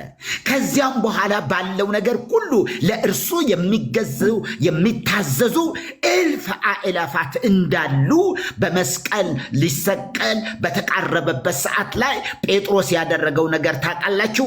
ተዋለው። ከዛ ይህንን ቢያስፈልገኝ አእላፍ የሆኑ መላእክት አባቴ ይልክልኝ ዘንድ ይቻለው የለም እንዴ በማለት እሱም ተናግረዋል። ስለዚህ በጣም በብዙ ትንሣኤውንም ደግሞ በመናገር እነሆ በዚህ የለም እንደ ቃሉ እንዳለው ተነስቷል እንጂ በዚህ የለም ያለማን ነበረ? መልአክ። ሲያርግም እንዲሁ መላእክት አይተውታል። እንዲሁ ሲሄድ እንዳያችሁት እንዲሁ ይመጣል ብለው ተናግረዋል። ማን? መላእክት። እንዲህ ያገለግላሉ። ሰውንም በዚህ ልክ ያገለግላሉ። የሰውን ጸሎት የሰሙ ዘንድ ግን አይችሉም ነው። አይችሉም። ስሙ ብሩክ ይሁን የአምላካችን የእግዚአብሔር ስም። እንዲሁ ቀጥታ ወደ አባታችን ወደ እግዚአብሔር እንድንጮህ ተደርገን የተፈጠርን አባታችንን አባ ብለን የምንጮህበት የልጁን መንፈስ ሰጥቶናል። ያልታደሉ ሰዎች እዚያ ተለጥፈው ቀሩ እንጂ ለእኛ ግን መረዳቱን ላገኘ ነው በመንፈስ ቅዱስ እውቀት ለተረዳ ለእኛ ነገሩ ገብቶናል። ለእነሱስ ሊገባቸው አይችልም። እንጨቱ ላይ ነው። ማነው ሚካኤል ከተባለ ሚካኤል ወጣ የሚባለው ማነው? የተጠረበው ነው። ያ የተጠረበው እሱ ነው ሚካኤል። ታቦተ ሚካኤል አሉት። በቃ ሚካኤል ማለት እሱ ነው። ሚካኤል ማለት ስዕሉ ነው። በቃ ስዕል እያየ ሰው ጎንደር ላይ የሚካኤል ሳንቃው ሚካኤል አለ። ሳንቃው ላይ ነው። ሳንቃ ማለት ይሄ የጣውላ ትልቅ ጣውላ እንጨት በሩ ማለት ነው። መነን ተወቀው አትወቀው አላቅም። ስላሴ ቤተክርስቲያን ላይ እና መጪው ዘመን ምን እንደሆነ ይናገራል ተብሎ ሰው ስዕሉን ትክ ብሎ ያየዋል። በኋላ ተቆጥቶ ከሆነ መጪው ዘመን የረሃብ ዘመን ነው፣ የችግር ዘመን ነው፣ የጦርነት ዘመን ነው እና እንደዚህ ይገልጻል ይላሉ። የስዕሉ ባህሪ ይሄ ተለዋዋጭ የሆነ ነገር እንደዚህ ወደዚህ ዞር ስትሉ ፊቱ ወደ እናንተ፣ ወደዚህ ዞር ስትሉ ፊቱ ደግሞ ወደዛ እንደሚዞር እንደዛ ሆኖ ወደዚህ ዞር ሲል ሌላ ነገር ሆኖ ነው እንትን ያደረጉት እና በጣም ከባድ ነገር ነው። ስለዚህ መላእክት አይተው አይደለም ያዩት፣ ያ ወረቀት ነው ያዩት፣ ያ ስዕል ነው። መርቆሪዎስ ላይ ሲዘል ይታያል ይባላል። እንዲሁ ሰምታችሁ ታውቃላችሁ። የመርቆሪዎስ ስዕል ህዳር 26 ላይ በጣም እንዲህ ሲዘል ነው የሚታየው እና ምን አድርገውታል ግን መሰላችሁ? የመርቆሪዎስ ስዕል ሲዘል እናያለን ብለው ለሚሄዱ ሰዎች በውስጥ በኩል በስተውታል ወደ መቅደሱ ውስጥ። ከዛ በውጭ ነው ያለው ስዕሉ። በሲባጎ ተይዘዋል። ይሄ የጫማ መስፊያ በዛ ነገር ተይዞ ወደ ውስጥ ገብቶ ነው ያለ። ከዛ በውስጥ ሆኖ የሆኑ ወረቦች አሉ። እሱ መርቆሪዎስ የሚዘልበት ሰዓት፣ ያችን ሰዓት ላይ ሁሉ ለማየት ትክ ብሎ ያያል። እንግዲህ ወደዛ ምንም የሰው እጅ የለም። ግን በውስጥ በመቅደስ ግን ነካ ያደረገ ሳብ ለቀቅ ሲያደርገው ዲያቆኑ ከታችኛ በኩል ስለሆነ የተያዘ እንዲህ ይዘላል። የሚያዘል ውስጥ ያለው ዲያቆን ከዛ ድብልቅ ልሆ ይመጣል። እንትን ሲዘላየ ነው እና ህዝባችን ስዕል ነው ሚካኤል የሚለው ስዕሉን ነው ሚካኤል ማየት አውቆት በክንፉ በምናምን ነገር። ስለዚህ በባህሪያቸው ረገድ አማላጆች ሊሆኑ ከቶ አይችሉም። በአንድም ስፍራ ደግሞ ያማለዱበት ለሰው የጸለዩበት ክፍል የለም። ምናልባት ቅድም መርቆሪዎስ የዚህ ማነው ይቅርታ ዘካርያስ ላይ ያለው መልአክ ታየ። ማነው ወደ መልአኩ የለመነ? ማነው ወደ ማትምራቸው እስከ መቼ ድረስ ነው አለ። እውነት ነው፣ ይህን ተናገረ። ግን ማን ጠይቆት? ማን ነው አማልደን ያሉ? እስራኤላውያኑ እንዲሁ ባክህን የማይምረን ለምንድን ነው ብለው ወደ መልአኩ ጸለዩ ወይ? አልጸለዩ። ስለዚህ ይሄ ምልጃ ብለው የሚሉት ነገር ከዛ ጋር አብሮ የሚሄድ አይደለም። መላእክት ባህሪያቸው አይደለም። አጫጆችን መላእክትን እልካለሁ ነው እኮ የሚለው። ከዛ እነሱ እየለቀሙ ወደ ምን ወደ እቶን ይጥሏቸዋል። አረ ምህረት አርግላቸው፣ አረ ምን አደረጉ አይሉም። እያጨዳችሁ ወደዛ ውሰዱ፣ ስንዴውን ደግሞ ወደ ጎተራ፣ እንክርዳዱን ወደ ሲኦል ሲላቸው መውሰድን እንጂ መቃወም ብሎ ነገር የለም።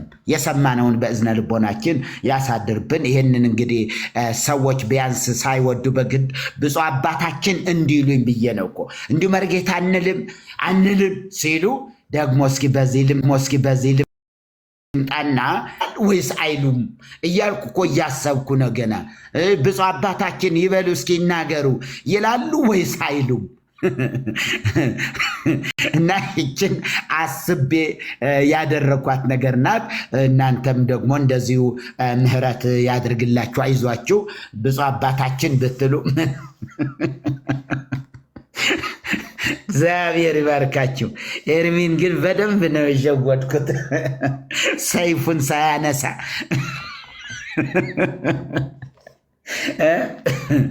ጌታ ይባረክ። ወዳቸዋለሁ፣ አከብራቸዋለሁ። ተባረኩልኝ።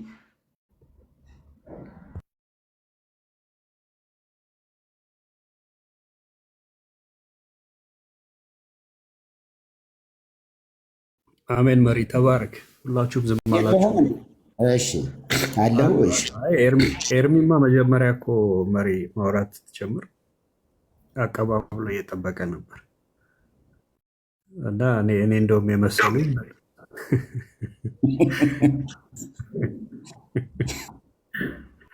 እኔ እንደውም ዝክረ ኒቅያ ጉባኤ ላይ የተናገሩት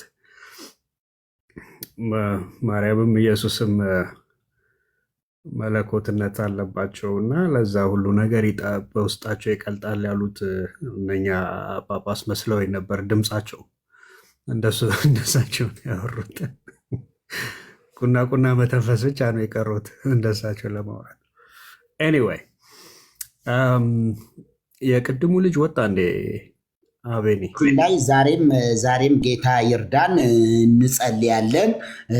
ደግሞ የምንጸልይም ትናንትና ነው የጀመረ የሲኖዶስ የዚህ የእንትን ስብሰባው ርክበ ካህናት የሚባል አለ በየዓመቱ ፋሲካ በዋለ በየ25ኛው ቀኑ ስብሰባ አለ በዓመትና በዚህ ምን ሊያደርጉ እንዳሰቡ ምን እንደሚያደርጉ እንግዲህ በጣም ትልቅ ነገር የምንጠብቅበት የርክበ ካህናት ስብሰባ ነው። የሲኖዶስ ስብሰባ ነው፣ የሊቃውንት አይደለም። የሲኖዶስ ብቻ የሚሰበሰቡበት ጳጳሳቱ ብቻ የሚሰበሰቡበት ነው።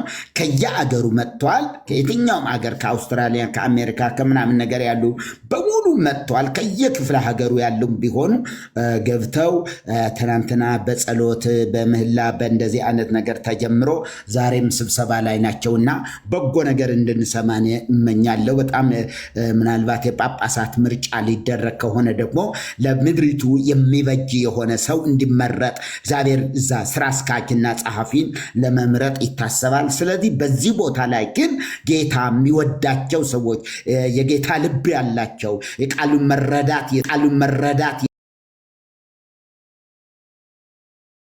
ላይ ይህንን ለማሳሰብ ፈልጌ ነው። ጌታ ይባርካችሁ።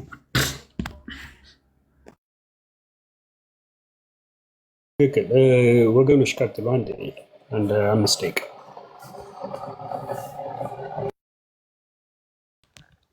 ተባረኩ። መሪ ጸጋ ይብዛልዎት።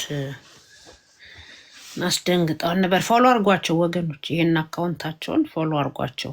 አዲስ አካውንት ነው ብለዋል። ያው ላይቭ ሲገቡ እንዲደርሳችሁ ፎሎ አድርጓቸው። ተባረኩ። መሪ ጸጋ ይብዛልዎት። እንኳን ደህና መጡ።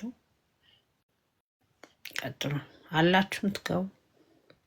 መልስ ያለው ሰው እስኪ ይግባ። መልስ ያለው ጠረረብን እኮ መልስ በጊዜ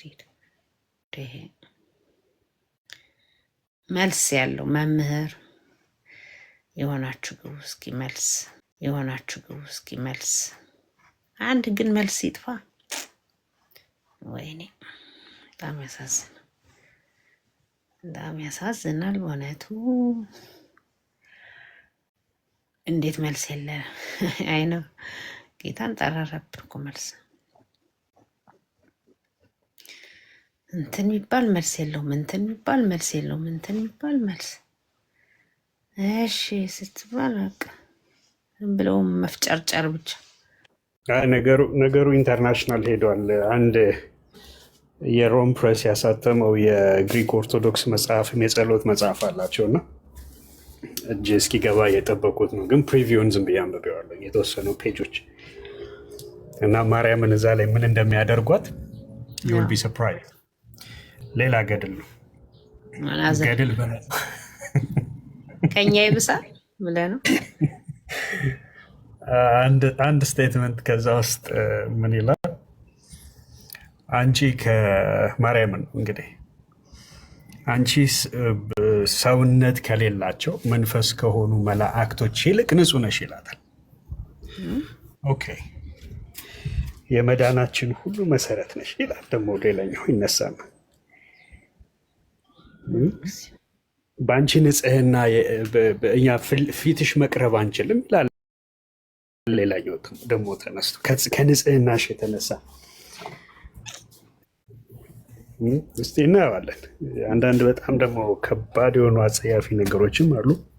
ምን ገድል ነው ይሄ? የግሪክ ኦርቶዶክስ ነው። የግሪክ ኦርቶዶክስ ነው መሪ።